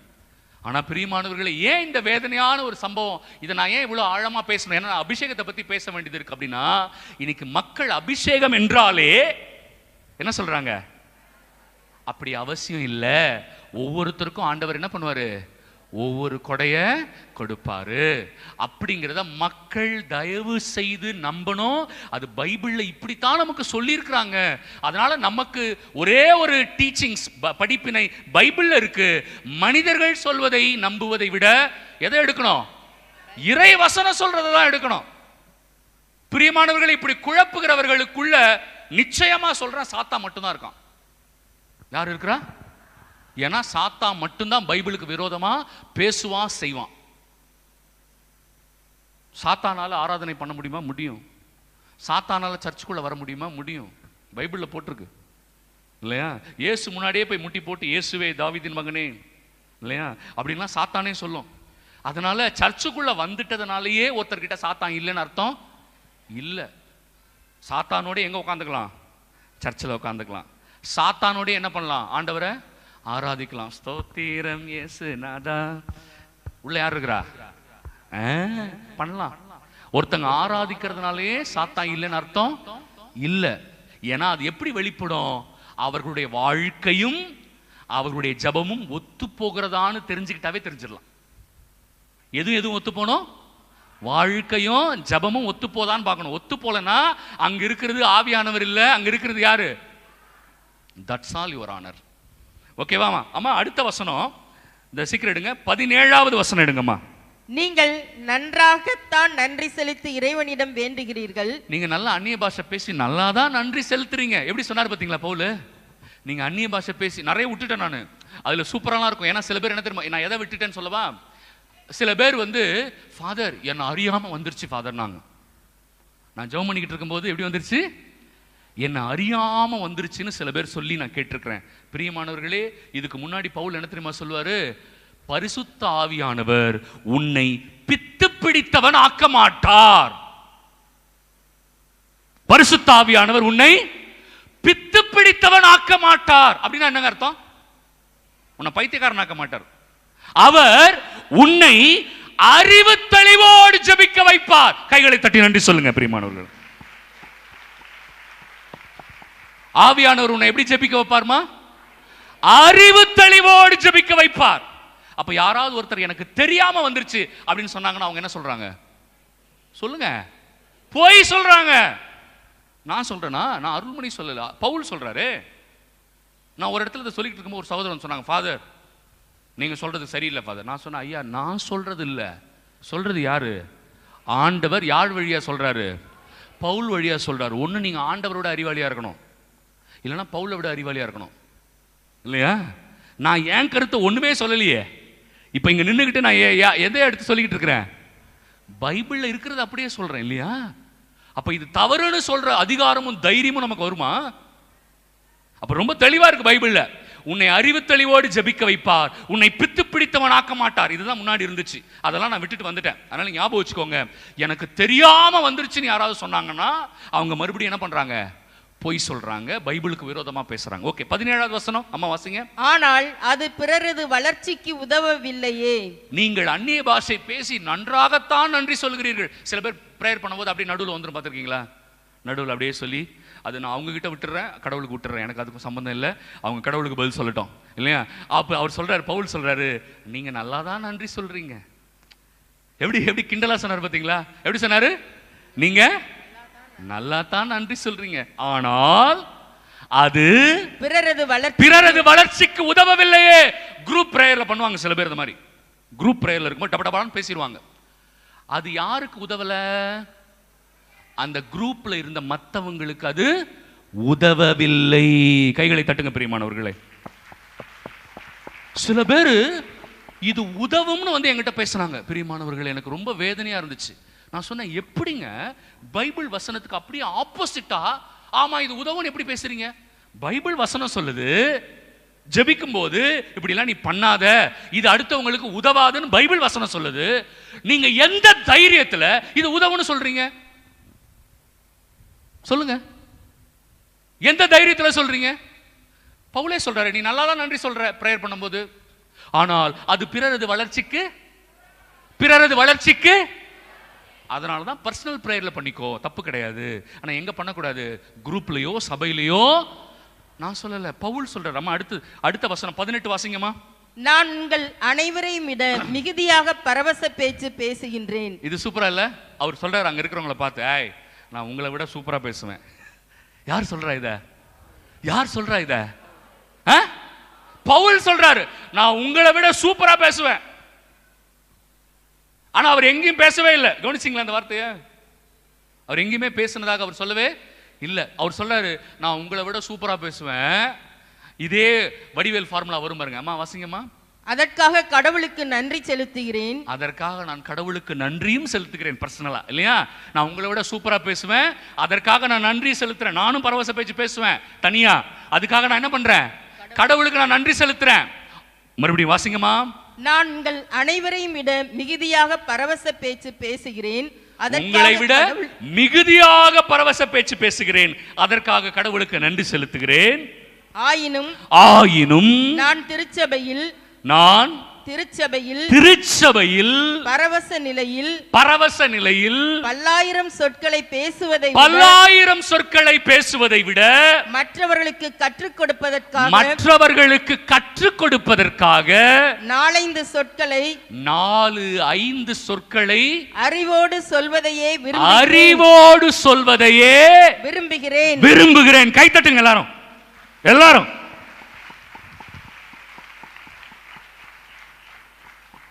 இதுதான் கத்துக்கணும். ரெட்ரீட் சென்டருக்கு வந்திருக்கிறோம்.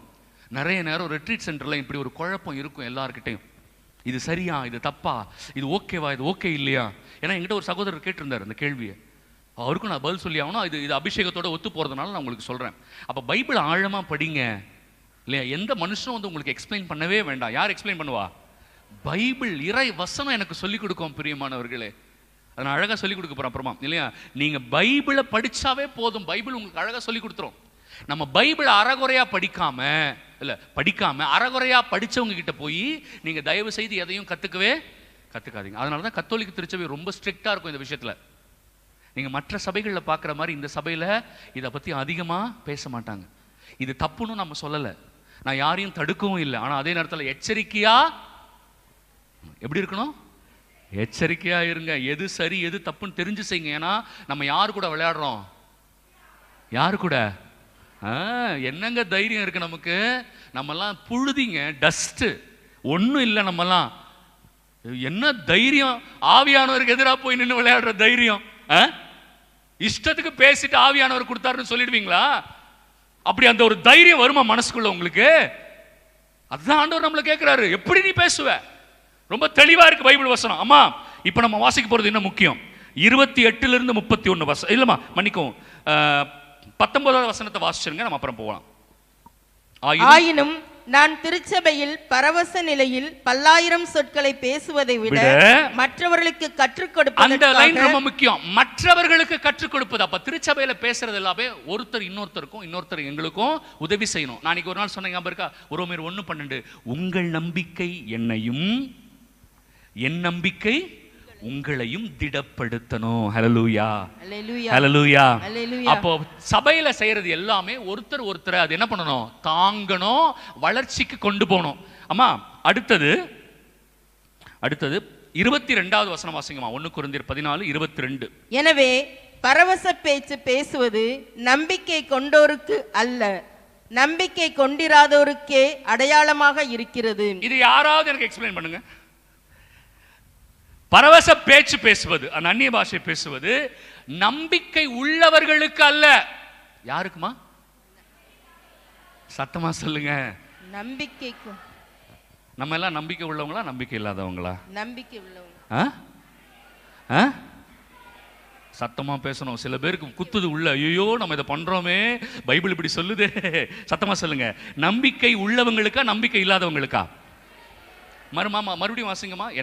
எனவே பரவச பேச்சு பேசுவது, அந்நிய பாஷை பேசுவது நம்பிக்கை கொண்டோருக்கு அல்ல, நம்பிக்கை உள்ளவருக்கு, நம்பிக்கை கொண்டோருக்கு அல்ல, நம்பிக்கை கொண்டிராதோருக்கே, நம்பிக்கை இல்லாதவருக்கே அடையாளமாக இருக்கிறது. கைகளை தட்டுங்க பிரியமானவர்களே. ஏங்க இதெல்லாம் பைபிள் இருக்குதுங்க, ஏங்க படிக்க மாட்டோம் நம்ம? ஏன் நம்பிக்கை இல்லாதவங்களுக்கு? அதை தான் பெந்தெகோஸ்தே பெருவிழாவில் பார்க்குறோம். இன்னைக்கு நம்ம கொண்டாடுறோம் பெந்தெகோஸ்தே பெருவிழா இல்லையா? அதை தான் பெந்தெகோஸ்தே பெருவிழாவில் பார்த்தோம். எல்லாரும் வெளியில வந்தாங்க, அந்நிய பாஷையில பேசினாங்க, வெரி குட். அங்க இருந்தவங்க யாருமே நம்பிக்கை உள்ளவர்கள் அல்ல, அங்க இருந்தவங்க எல்லாருமே நம்பிக்கை இல்லாதவங்க.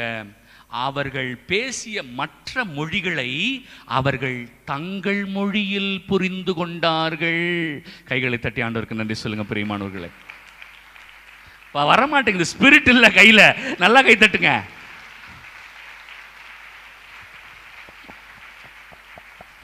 இது எல்லாருக்கும் போகணும். வீடியோல எடுக்கிறாங்க, எல்லாருக்கும் போய் சேரணும், சரியா புரிஞ்சுப்போம். அந்நிய பாஷை கொடை தான், யார் இல்லைன்னு சொன்னா. ஆனா அதை எப்படி செய்யணும், எந்த முறையில் செய்யணும்னு பைபிள்ல நமக்கு அழகா சொல்லி கொடுத்துட்டாங்கல்ல, நமக்கு சொல்லி கொடுத்துட்டாங்கல்லம்மா. அப்புறம் ஏன் தவறான போதனைகள் பின்னாடி போறோம்? அப்ப எப்படி அபிஷேகம் கிடைக்கும்? தவறான போதனை, இறை வசனத்துக்கு எதிரான போதனைக்கு பின்னாடி போனா எப்படி அபிஷேகம் கிடைக்கும்? ஏன்னா அபிஷேகம், ஆவியானவர் என்பது எங்கிருந்து வருகிறது? தூய ஆவி எங்கிருந்து வருகிறது? இறை வசனத்திலிருந்து வருகிறது இல்லையா? இயேசுவே சொல்றார், நான் கூறும் வார்த்தைகள் தான் உங்களுக்கு வாழ்வு தரும் ஆவியை கொடுக்கின்றன. இயேசு சொல்லிட்டார்ல. அப்ப வசனத்திலிருந்து வர தூய ஆவியை பெறுவதற்கு நான் வசனத்தை கரெக்டா ஃபாலோ பண்ணணும் இல்லமா? வசனத்தை நான் சரியா ஃபாலோ பண்ணாம எப்படி எங்களுக்கு அபிஷேகம் வரும்? எப்படி வரும்? வசனத்துக்கு விரோதமால போறோம். வசனம் தெளிவா சொல்லுது, பரவச பேச்சு பேசுவது நம்பிக்கை உள்ளவர்களுக்கு அல்ல, நம்பிக்கை இல்லாதவர்களுக்கு அடையாளமா இருக்கிறது. அதனால தான் பர்சனலா பிரேயர் பண்ணிக்கோ. அடுத்து வருவோம். அம்மா வாசிங்கம்மா தொடர்ந்து. இறைவாக்கு உரைப்பதோ நம்பிக்கை கொண்டிராதோருக்கும், பைபிள் வசனத்தை சொல்வது நம்பிக்கை இல்லாதவங்களுக்கு அல்ல, நம்பிக்கை கொண்டோருக்கே. கைகளை தட்டி ஆண்டவருக்கு மறுபடியும் நன்றி சொல்லுங்க. அப்ப இறை வார்த்தை பகிர்வுதான் நம்பிக்கை உள்ளவர்களுக்கு அடையாளமாக இருக்கிறது. இதுதான் நமக்கு அடையாளமா இருக்கிறது. இந்த இடத்துல வந்து நான் அந்நிய பாஷை பேசுறது உங்களுக்கு அடையாளமா இருக்க கூடாது. ஏன்னா நானும் நம்பிக்கையாளர், நீங்களும் நம்பிக்கையாளர். இங்கு அந்நிய பாஷை பேசுவது எந்த விதத்திலும் பொருத்தம் அல்ல. தேவையும் தேவையும் தேவையும் தேவையும். நானாங்க சொன்னேன், நம்பிக்கை இருக்கிறவங்களுக்கு வசனத்தை சொல்லுங்க, நம்பிக்கை இல்லாதவங்களுக்கு அது அவர்களுக்கு விளக்கும்படியாக நீங்கள் வேறு மொழியில் பேசலாம், தப்பில்லை. அம்மா அடுத்த ஒரு வசனம் ரொம்ப அழகான வசனமா, 26, 27, 28 வாசிங்கம்மா.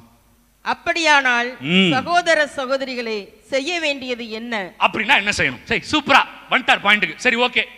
அந்நிய பாஷை பேசணும்ல, செய்ய வேண்டியது என்ன? பிரியமானவர்களே, இனிமே எங்க அந்நிய பாஷை யாரு பேசினாலும் இந்த ரூல் அப்படியே மைண்ட்ல ஒட்டிக்கணும்.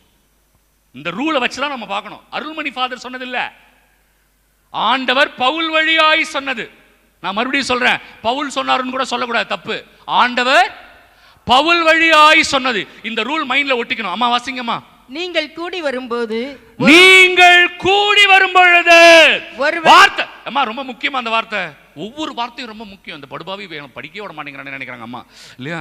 கூடி வரும்பொழுது அந்த வார்த்தை ரொம்ப முக்கியம். எங்கெல்லாம் எப்பெல்லாம் கூடி வரீங்களோ, ஜெபிக்க கூடி வரீங்க கரெக்டா, குரூப் பிரேயர் கூடி வருவீங்களா இல்லையா, அன்பியத்தில் கூடி வரீங்களா, பாரிஷ் கம்யூனிட்டி பாரிஷ் சர்ச்சில் கூடி வரீங்களா, தியான இல்லத்தில் கூடி வரீங்களா, நீங்க எப்பெல்லாம் கூடி வருகிறீர்களோ அப்பொழுது ஒருவர் திருப்பாடலை பாடலாம், ஒருவர் திருப்பாடலை பாடலாம், ஒருவர் கற்றுக் கொடுக்கலாம், ஒருவர் கற்றுக் கொடுக்கலாம், ஒருவர் வெளிப்பாடுகளை எடுத்துரைக்கலாம், ஒருவர் ஆண்டவர் கொடுக்கிற வெளிப்பாடுகளை எடுத்துரைக்கலாம், தப்பில்ல. ஒருவர் பரவச பேச்சு பேசலாம். இந்த வெளிப்பாடு தான் அவங்க ரெவலேஷன் சொல்றாங்க.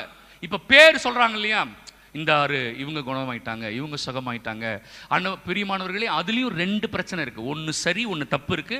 அதையும் நம்ம பைபிள் படி பார்ப்போம். சரியா, எது சரியான வெளிப்பாடு, எது தவறான வெளிப்பாடுன்னு பைபிள் அழகா சொல்லிருச்சு. நம்ம எல்லாமே பைபிள் படி, கத்தோலிக்க திருச்சபையின் சட்டத்திட்டத்தின்படி தான் பார்க்கணும். அழகா போட்டிருக்கு பைபிள்ல. ஒருவர் திருவெளிப்பாடுகளை எடுத்துரைக்கலாம், ஒருவர் பரவச பேச்சு பேசலாம். எத்தனை பேர் பேசலாம்? ஒருவர். எத்தனை பேர் பேசலாம்? சத்தமா வரமாட்டேங்குது. நிறைய பேர் வாயே வரமாட்டேங்குது. எத்தனை பேர் பேசலாம்? கூடி வரும் பொழுது. நீங்க வீட்டுக்குள்ள போய் பேசிக்கோங்க, ரூம்குள்ள பேசிக்கோங்க. ஆனா கூடி வரும்பொழுது எத்தனை பேர் பேசலாம்? இப்ப அதையே நம்ம பவுல் கொஞ்சம் மாத்துவாரு. நல்லா கவனிங்க. ஒருவர் பேசலாம், ஒருவர் அதை விளக்கி கூறலாம், ஒருவர் அதை விளக்கி கூறலாம். இவை அனைத்தும், ஆனால் இவை அனைத்தும் திருச்சபையை கட்டி எழுப்பும் வகையில், திருச்சபையை கட்டி எழுப்பும் வகையில் நடைபெற வேண்டும். தனிப்பட்ட பெருமைக்காக பேசக்கூடாது. இது திருச்சபையை கட்டி எழுப்புறதுக்காக தான் அவங்க பேசுறாங்க, அதை விளக்குறாங்க. ஏன்னா ஆண்டவர் ஒரு செய்தியை வேறு மொழியில கொடுக்கிறாரு. வேறு மொழியில கொடுக்கப்பட்ட செய்தியை அங்க இருக்கிற மக்களுக்கு அவங்க விளக்கி சொல்றாங்க. அப்ப ஆண்டவருடைய செய்தி அந்த மக்களுக்கு கிடைத்து அவர்கள் ஆன்மீகத்தில் வளர்கிறார்கள். அதனாலதான் அந்நிய பாஷை. ஆனா அது அங்க நடக்கலன்னு வச்சுக்கோங்களேன். ஆண்டவர் கொடுக்கிற செய்தி அந்த திருச்சபைக்கு, அந்த குழுவுக்கு வரலனா அவர்கள் பேசுவது யாருக்கு பிரயோஜனம்? யாருக்கும் பிரயோஜனம் இல்லை. பாத்தீங்களா? இல்ல, அந்த இடத்துல யாருக்கு பிரயோஜனம்? யாருக்கும் பிரயோஜனம் இல்லை. அம்மா, இவை அனைத்தும் திருச்சபை கட்டி எழுப்பும் வகையில் நடைபெற வேண்டும். அடுத்த வசனம். பரவச பேச்சு பேசுவதாயிருந்தால் இருவர் பேசலாம் சொல்றாரு பாருங்களேன். சரிப்பா, 2 பேர் பேசலாம்பா. மிஞ்சினால் 3 பேசலாம். மிஞ்சி போனா 3 பேர் பேசுவோம். எல்லாரும் பேசலாம்னு சொல்றாங்களா ஒரு இடத்துல? ஒரு சில இடத்துல சொல்றாங்களா? பிரேயர் பண்ணுவோம், எல்லாரும் பேசுங்க, எல்லாரும் பேசுங்க. நான் சொன்னேன் அன்னைக்கு ஒரு நாள், ஒருத்தர் வந்து எல்லாரையும் சொல்ல வச்சாரு. எல்லாரையும் பேச வைக்கணும். எல்லாரையும் நான் பேச வைக்க முடியாது. பேச வைக்கிறது யாரு? கடவுள். அதனால அவர் ரூல் போடுறாரு, 2 பேர் பேசலாம், அப்படி இல்லைன்னா 3 பேர் பேசலாம். ஆனா எப்படி பேசணும் அம்மா சொல்லுங்க? ஆனால் ஒருவர் பின் ஒருவராக பேச வேண்டும். கை தட்டுங்க ஒரு வாட்டி எல்லாரும், நல்லா கை தட்டுங்க. ஒருவர் பின் ஒருவராக பேசணும். ஒரே நேரத்தில் பேசினா அங்க வேற ஏதோ வேலை செய்யுது. புரியுதா? இப்போ ஒரே நேரத்தில் 4 பேரும் அந்நிய பாஷையில் பேசுறாங்க, அங்க வேற ஏதோ வேலை செய்யுது. பவுல் என்ன சொல்லியிருக்காரு? ரூல் என்ன சொல்லுது? ஒருவர் பேசிய பிறகுதான் இன்னொருத்தர் பேசணும். பாத்தீங்களா எவ்வளவு அழகா இருக்கு ரூல்? அம்மா வாசிங்கம்மா. ஒருவர் அதற்கு விளக்கம் கூற வேண்டும். ஒருவர் பேசி முடிச்ச உடனேயே இன்னொருத்தர் அந்நிய பாஷையில் ஆரம்பிச்சிடக்கூடாது. என்ன பண்ணணும்?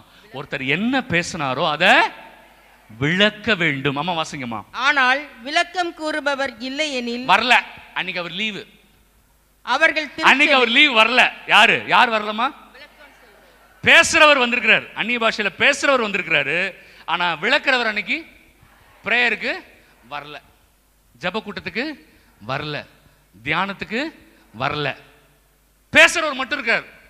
என்ன பண்ணணும்? இப்போ ஒரு கேள்வி வரும்ல, அதுக்கு பதில் சொல்றாரு பாருங்க. அம்மா வாசிங்கம்மா. அவர்கள் திருச்சபையில் அமைதி காக்கட்டும். அம்மா அதை மறுபடியும் வாசிங்கம்மா. அவர்கள் திருச்சபையில் அமைதி காக்கட்டும். அம்மா அதை மறுபடியும் வாசிங்கம்மா. திருச்சபையில் அமைதி காக்கட்டும். அம்மா அதை மறுபடியும் வாசிக்கம்மா. எங்க ஆளுகளுக்கு காதுக்குள்ள போகவே போகாதுமா. அவர்கள் திருச்சபையில் அமைதி காக்கட்டும். மறுபடியும் வாசிங்கம்மா. நீங்க என்ன திட்டினாலும் பரவாயில்ல, மறுபடியும் வாசிங்கம்மா. அவர்கள் திருச்சபையில் அமைதி காக்கட்டும். யாருமா? பேசுறவர் வந்திருக்கிறாரு, விளக்குறவர் வரல. அதனால பேசுறவர் என்னங்க பண்ணணும்? வாயை மூடிக்கொண்டு இரு. நானா சொன்னேன்? யாருமா சொன்னா? ஆண்டவர் பவுல் வழியாய் நம்ம எல்லாருக்கும் சொல்லியிருக்கிறார் இல்லையா?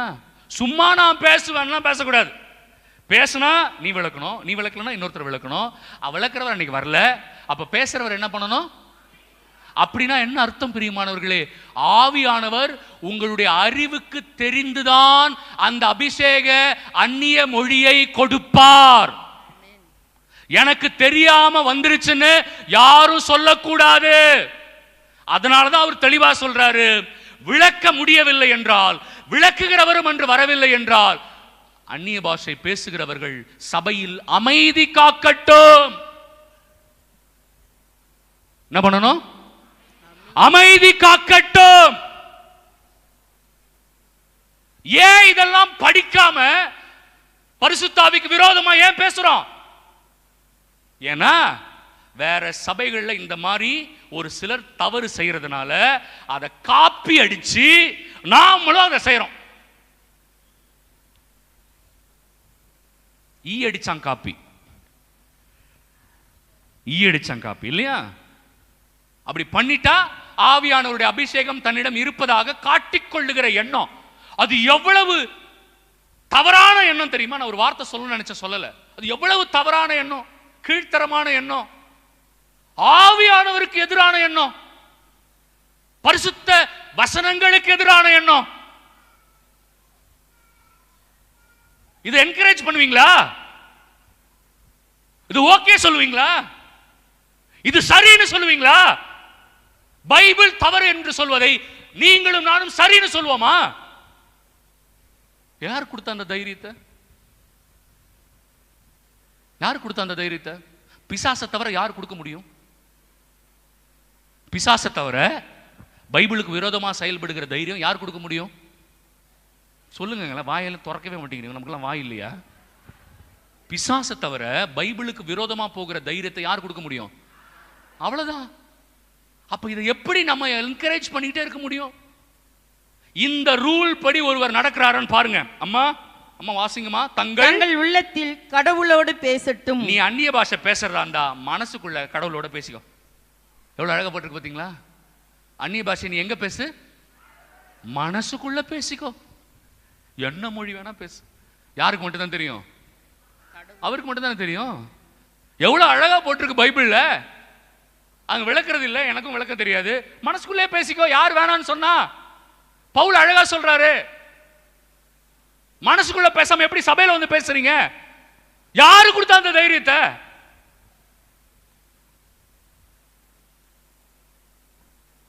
அம்மா அடுத்த வசனம். இறைவாக்கினரை பொறுத்தவரையில் 2 அல்லது 3 பேசட்டும், மற்றவர்கள் அவர்கள் கூறியதை ஆய்ந்து பார்க்க. அது இறை வசனத்தை விளக்குறது. ஓகே, இப்ப கடைசியா பவுல் சொன்ன ஒரு வசனத்தோட நான் முடிக்க போறேன். 39வது வசனம் வாசிங்கம்மா. எனவே அன்பர்களே, இறைவாக்கு உரைக்க ஆர்வமாய் நாடுங்கள். இறை வசனத்தை உரைப்பதில் ஆர்வமாய் நாடுங்கள். பரவச பேச்சு பேசுவதையும் தடுக்காதீர்கள். பரவச பேச்சு பேசுறவங்களை தடுக்காதீங்க. ஆனால் அனைத்தும் பாங்காகவும் ஒழுங்காகவும் நடைபெற வேண்டும். அவங்கள தடுக்காதீங்க, பேசிட்டு போட்டோம். ஆனா அவங்க யாருக்கு பதில் சொல்லி ஆகணும்? அதனாலதான் யாராவது பேசினா நம்ம தடுக்க தேவையில்லை. பேசு, பேசிக்கோ. நீ யாருக்கு பதில் சொல்லி ஆகணும்? கடவுளுக்கு, இறை வசனத்திற்கு, பரிசுத்த ஆவியானவருக்கு நம்ம தான் பதில் சொல்லி ஆகணும் இல்லையா? நான் தடுக்க மாட்டேன். ஏன்னா அது உண்மையா இல்லையான்னு யாருக்கு மட்டும்தான் தெரியும். அதனாலதான் யாராவது அந்நிய பாஷை பேசுறாங்கன்னா விட்டுருங்க, கம்முன்னு விட்டுருங்க, பேசட்டும். ஆனா அவங்க மனசாட்சிக்கும் கடவுளுக்கும் நிச்சயமா இது தெரியும், நிச்சயமா தெரியும்.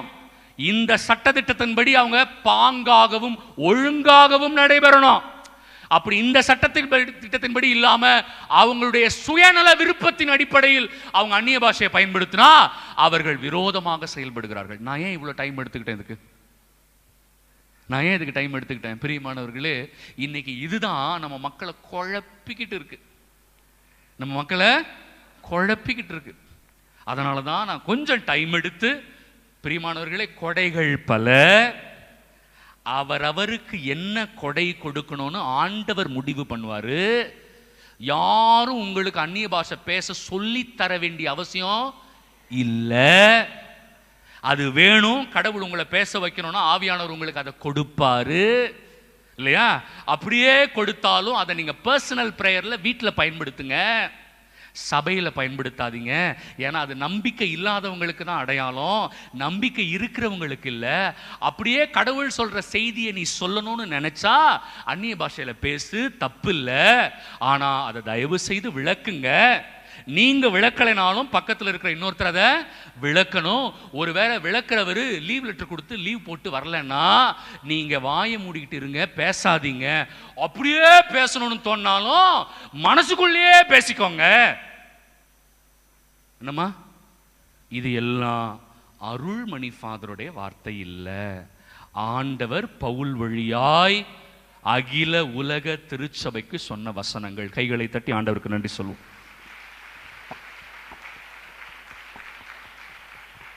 நல்லாவே கை தட்டலாமா? நீங்க கை வலிக்கணும் தெரியுமா கை தட்டும் போது. ஆகவே யாராவது அந்நிய பாஷை பேசுறாங்கன்னா போய் தடுக்கலாம் வேண்டாம். பேசு, நீ யாருக்கு பதில் சொல்ல போற? அவ்வளவுதான். ஆனால் அவங்க என்ன ஞாபகம் வச்சுக்கணும்? 40வது வசனத்தை ஞாபகம் வச்சுக்கணும். அனைத்தும் பாங்காகவும் ஒழுங்காகவும் நடைபெறணும். அனைத்தும் பைபிள்ல சொல்லப்பட்ட சட்டத்திட்டங்கள் அடிப்படையில் நடைபெற்றால் ஓகே. அப்படி நடைபெறலனா கடவுள் விட்ட வழி. ஓகே, ஆண்டவர் நமக்கு இன்னைக்கு என்ன சொல்ல வரார்? How to get anointing or how to be anointed by the Holy Spirit. ஆவியினால எப்படி அபிஷேகம் பெற முடியும்? சும்மா பெந்தகோஸ்தே பெருவிழாவில் அவங்களுக்கு சும்மா ஆண்டவர் ஆவியானவரை கொடுத்துட்டாரா? சும்மா கொடுத்துட்டாரா? 3 வருஷம் சீடர்கள் இயேசுவோடு இருந்தாங்கல்லமா. அவங்க யாருமே இயேசுவை புரிஞ்சுக்கல. they never understood Jesus. அடுத்த செஷன் இன்னும் இன்ட்ரெஸ்டிங்கான விஷயம் சொல்றேன். they never understood Jesus. அவரை புரிஞ்சுக்கவே இல்லை. அவர் நான் எருசலேம் போறேன்றாரு. பேதுரு என்ன தெரியுமா சொன்னாரு? நான் உங்களை போக விட மாட்டேன்னு சொன்னார். நான் போனாதான் நான் கொல்லப்படுவேன், அப்புறம் தான் நான் 3வது நாள் உயிர்த்தெழுவேன்னு ஒரு மிகப்பெரிய செய்தி சொன்னார்.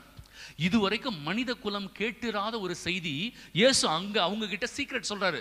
நான் கொல்லப்படுவேன், ஆனால் 3ஆம் நாள் உயிர்த்தெழுவேன். எவ்வளவு பெரிய சீக்ரெட் தெரியுமா? பேதுரு ஆச்சரியமா எதை தெரியுமா கேள்வி கேட்டிருக்கணும்? ஆண்டவரே, இதுவரை உலகத்தில் யாருமே சொன்னதில்லை, நீர் உயிர்த்தெழுவேன் என்று சொன்னீரே, எப்படி? அப்படித்தானே கேட்டிருக்கணும். அந்த உயிர்த்தெழுவேன் இயேசு சொன்னதை காதிலேயே வாங்காம பேதுரு என்ன தெரியுமா சொன்னாரு? நான் உம்மை அங்க போக விட மாட்டேன். இயேசு சொல்றாருப்பா, நான் போகணும்பா. 2வது வாட்டி ரிப்பீட் பண்றாரு, நான் போகணும், அப்பதான் நான் 3வது நாள் உயிர்த்தெழுவேன். அதை சொல்றதுக்கு தான் வந்த இந்த உலகத்துல இந்த ஜனங்க எல்லாரும் சாவு தான் கடைசி நினைச்சு வாழ்ந்துகிட்டு இருக்கிறாங்க. சாவுக்கு அப்புறம் வரப்போற வாழ்க்கை தான் வலி இல்லாத, துன்பம் இல்லாத, மகிழ்ச்சியான, சந்தோஷமான வாழ்க்கை. இந்த ஜனங்க இந்த உலகத்தை போய் நம்பி இங்க சொத்து சேர்த்து நகையை வாங்கி, அதுவும் குறிப்பிட்ட ஒரு நாள் நகை கடைக்கெல்லாம் ஓடி போய் மொத்த நகையும் வாரி வாயில் கையிலையும் போட்டுக்கிட்டு, இல்லையா, இதுங்க ஏன் தான் இப்படி இருக்குதுன்னே தெரியல, இது உலகம் இல்லை, அதுக்கு அடுத்ததான் உலகம், இங்க செல்வத்தை சேர்க்காத, அங்க சேரு, நீ அங்க வந்து சந்தோஷமா இருக்க போற, அதுதான் சாவு இல்லாத வாழ்வு. இத சொல்றதுக்கு தான் அந்த ஊருக்கு வந்தேன். காதலியே வாங்கல பேதுரு. பேதுரு என்ன தெரியுமா சொன்னாரு? நான் உம்மை போக விட மாட்டேன். பார்த்தீங்களா நம்மாலு? இது யாரு? அப்பதான் இயேசு திரும்பினாரு, பேதுருவை பார்த்து சொன்னாரு, சொல்லுங்க, சத்தமா சொல்லுங்க, அப்பாலே போ சாத்தானே. இது யார சொன்னாருன்னு அடுத்த இதுல சொல்றேன், அடுத்த செஷன்ல சொல்றேன்.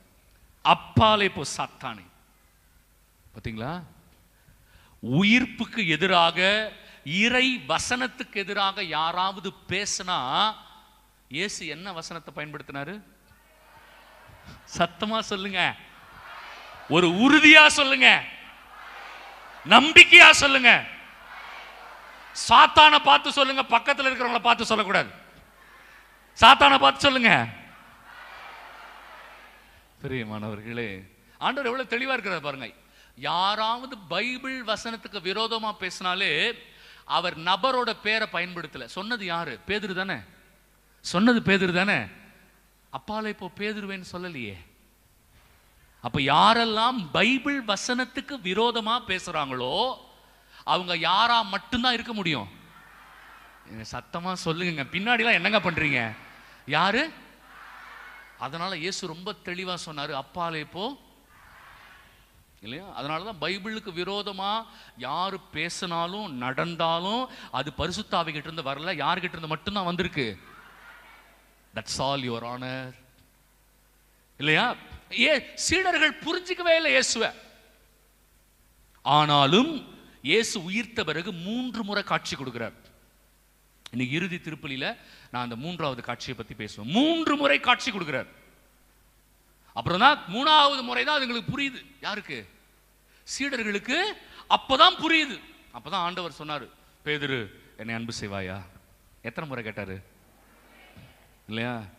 40 நாளா அவங்க பின்னாடி சுத்திக்கிட்டு இருக்கிறேன், புரிஞ்சுக்கவே மாட்டீங்களே. இயேசு அவங்கள திடப்படுத்தி தயார்படுத்தி, ஏன்னா 2வது காட்சி கொடுக்கும்போது இயேசு என்ன தெரியுமா பண்ணாரு? அப்பவே பரிசுத்த ஆவி கொடுத்துட்டார். 2வது காட்சி கொடுக்கும்போது இயேசு என்ன பண்ணாரு? பரிசுத்த ஆவியை கொடுத்துட்டாரு. கைகளை தட்டுங்க பிரியமானவர்களே, இது நிறைய பேருக்கு தெரியாது. நம்ம பெந்தேகோஸ்தே பெருவிழாவை பத்தி பேசுறோம்ல, அவரு 2வது முறை காட்சி கொடுக்கும்போது தோமாவும் இருக்கிறார், அப்பவே கொடுத்துட்டார் ஆண்டவர். யோவான் 20:22 தூய ஆவியை பெற்றுக்கொள்ளுங்கள் அப்படின்னு சொல்லி ஊதுறார். அவங்க மேல ஊதிட்டு சொன்னாரு, தூய ஆவியை சொன்னாரா? ஆனா அவங்க தூய ஆவியை மறுபடியும் இழந்து விடுகிறார்கள். கைகளை தட்டி ஆண்டவருக்கு நன்றி சொல்லுங்க. ஒரு வாட்டி தூய ஆவியை பெற்றுவிட்டாலே என்கிட்ட கடைசி வரைக்கும் தூய ஆவி இருக்கணும்னு அவசியம் இல்ல. பாத்தீங்களா? அவங்களுக்கு கொடுத்தாரு, அவங்க என்ன பண்ணிட்டாங்க? அதை இழந்துட்டாங்க. அதற்கு பிறகுதான் அவங்க ரொம்ப நாளா ஜெபிக்கிறாங்க, கூடி ஜெபிக்கிறாங்க. திருத்துதர் பணி 1:14 எல்லாரும் கூடி ஜெபிச்சாங்க. அன்னை மரியாளும் அங்க அவங்களோட இருந்தாங்க. அவங்க எல்லாரும் சேர்ந்து ஜெபிச்சாங்க. அந்த கூட்டத்திலேயே ஒருத்தங்க மட்டும்தான் அபிஷேகம் பெற்றவர். கைகளை தட்டி சொல்லுங்க தைரியமா. கைகளை தட்டுங்க நல்லா. என்னங்க கை தட்டுறீங்க? அன்னை மரியாளுக்கு தானே கை தட்டுறீங்க, நல்லா கை தட்டுங்க.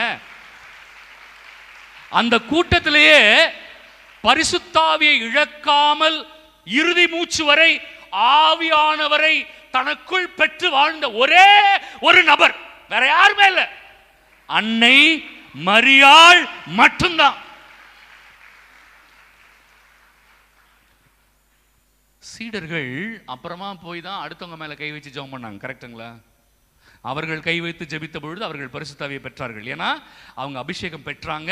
அதுக்கப்புறமா போய் அடுத்தவங்க மேல கை வச்சு ஜெபம் வச்சாங்க, அவங்களுக்கும் என்ன கிடைச்சது? அப்ப யார் அபிஷேகம் பெற்றார்களோ அவர்கள் அடுத்தவர்கள் மீது கை வைத்து ஜெபித்த பொழுது அடுத்தவர்களும் அபிஷேகம் பெற்றார்கள்.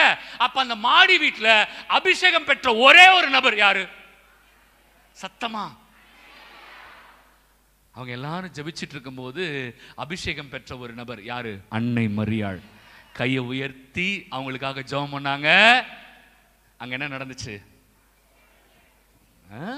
அப்ப அந்த ஃபர்ஸ்ட் பெண்டகோஸ்ட், அந்த முதல் பெந்தகோஸ்தே பெருவிழா,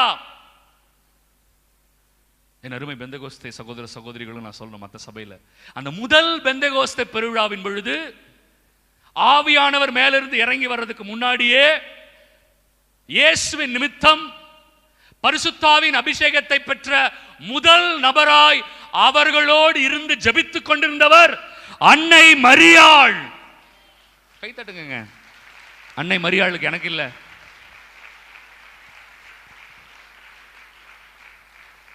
அவர்கள் ஜெபித்து தங்களையே தயாரித்துக் கொண்டார்கள். 3 முறை இயேசு சந்திச்சாரு. அவங்க பாவத்தை அறிக்கையிட்டாங்க, ஜெபிச்சாங்க, ஒண்ணு கூடி ஜெபிச்சாங்க. அன்னை மரியாள் அவங்களுக்காக ஜெபிச்சாங்க. இது எல்லாம் நடந்ததுக்கு அப்புறம் தான் திருத்துதர் பணி 2ல அவங்களுக்கு என்ன நடக்குது? பெந்தகோஸ்தே அபிஷேகம் நடக்குது. சும்மா அன்னைக்கு நைட்டு தூக்கி அபிஷேகத்தை ஆண்டவர் கொடுக்கவே 3 வருஷம் ட்ரைனிங்.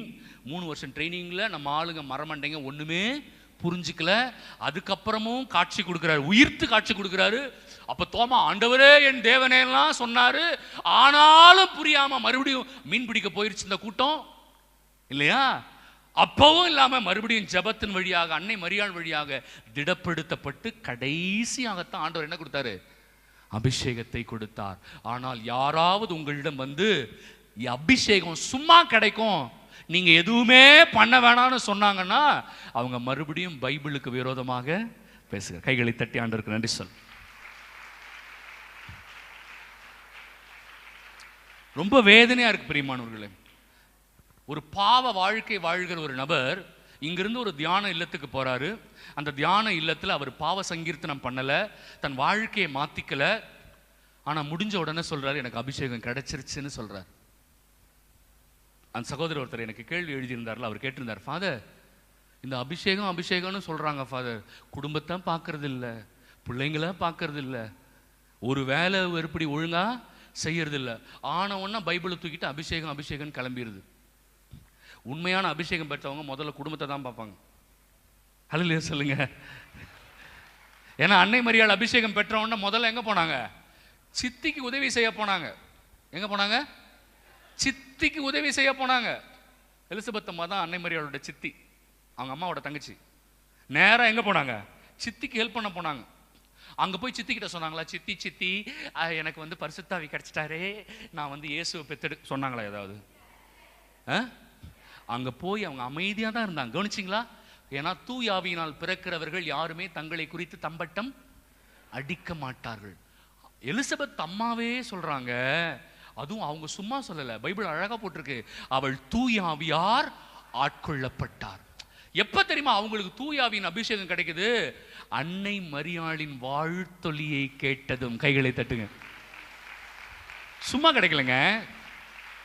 ஏன்னா அபிஷேகம் பெற்ற அன்னை மரியாள் அவங்களுக்கு போய் வாழ்த்து சொல்றாங்க, அவங்களுக்கு தூய அதனால தான் நான் சொன்னேன், அந்த மாடி வீட்லையும் அன்னை மரியாள் மட்டும்தான் அபிஷேகத்தோடு இருந்தாங்க.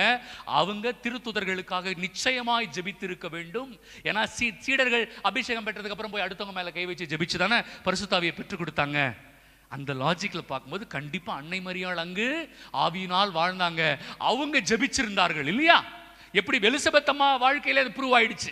அம்மா அவங்க வீட்டுக்கு போனாங்க, சித்தி ஷாலம் அலஹேம் சித்தி உங்களுக்கு சமாதானம், அவ்வளவுதான் சொன்னாங்க. அவங்க வாழ்த்து அவ்வளவுதான், உங்களுக்கு சமாதானம்னு சொன்னாங்க. சொன்ன அடுத்த செகண்ட் எலிசபெத் அம்மாள் பரிசுத்தாவியால் நிரம்பிதான் சொன்னாங்க, என் ஆண்டவரின் தாய். கைகளை தட்டுங்க பிரியமானவர்களே. அம்மாவை தர குறைவாக பேசும்பொழுது மிகுந்த வேதனை அளிக்கிறது. எப்படிங்க பேச முடியும்? அவங்க என்ன, நீங்க நான் தேர்ந்தெடுத்த நபராங்க அன்னை மரியாள்? ஆண்டவர் தேர்ந்தெடுத்தவங்க, ஆண்டவர் தேர்ந்தெடுத்தாருங்க அவங்கள. கொஞ்சம் கூட மனசாட்சி குத்தாம அவர்களை குறித்து சில பேர் தரக்குறைவாக பேசுவதை இப்ப கூட கண் கலங்குது. என்னால ஏற்றுக்கொள்ள கூட முடியல. நீங்களோ நானும் அவங்களை தேர்ந்தெடுக்கல. ஒரு சாதாரண பாஸ்டருக்கு கொடுக்கிற மரியாதை கூட அன்னை மரியாளுக்கு கொடுப்பது கிடையாது. நம்ம கிட்ட சில தவறுகள் இருக்கு, அதை அப்புறமா சுட்டி காட்டுறேன். தவறுகள் இல்லை என்று சொல்லவில்லை. கத்தோலிக்க திருவையிலே நாம் சில தவறுகளை செய்துதான் கொண்டிருக்கிறோம். ஆனா அன்னை மரியாளை எப்படிங்க தப்பா பேச முடியும்? அவங்க வெறும் சாதாரண மனுஷனா பிறந்த இயேசுடைய அம்மா மட்டும் இல்ல.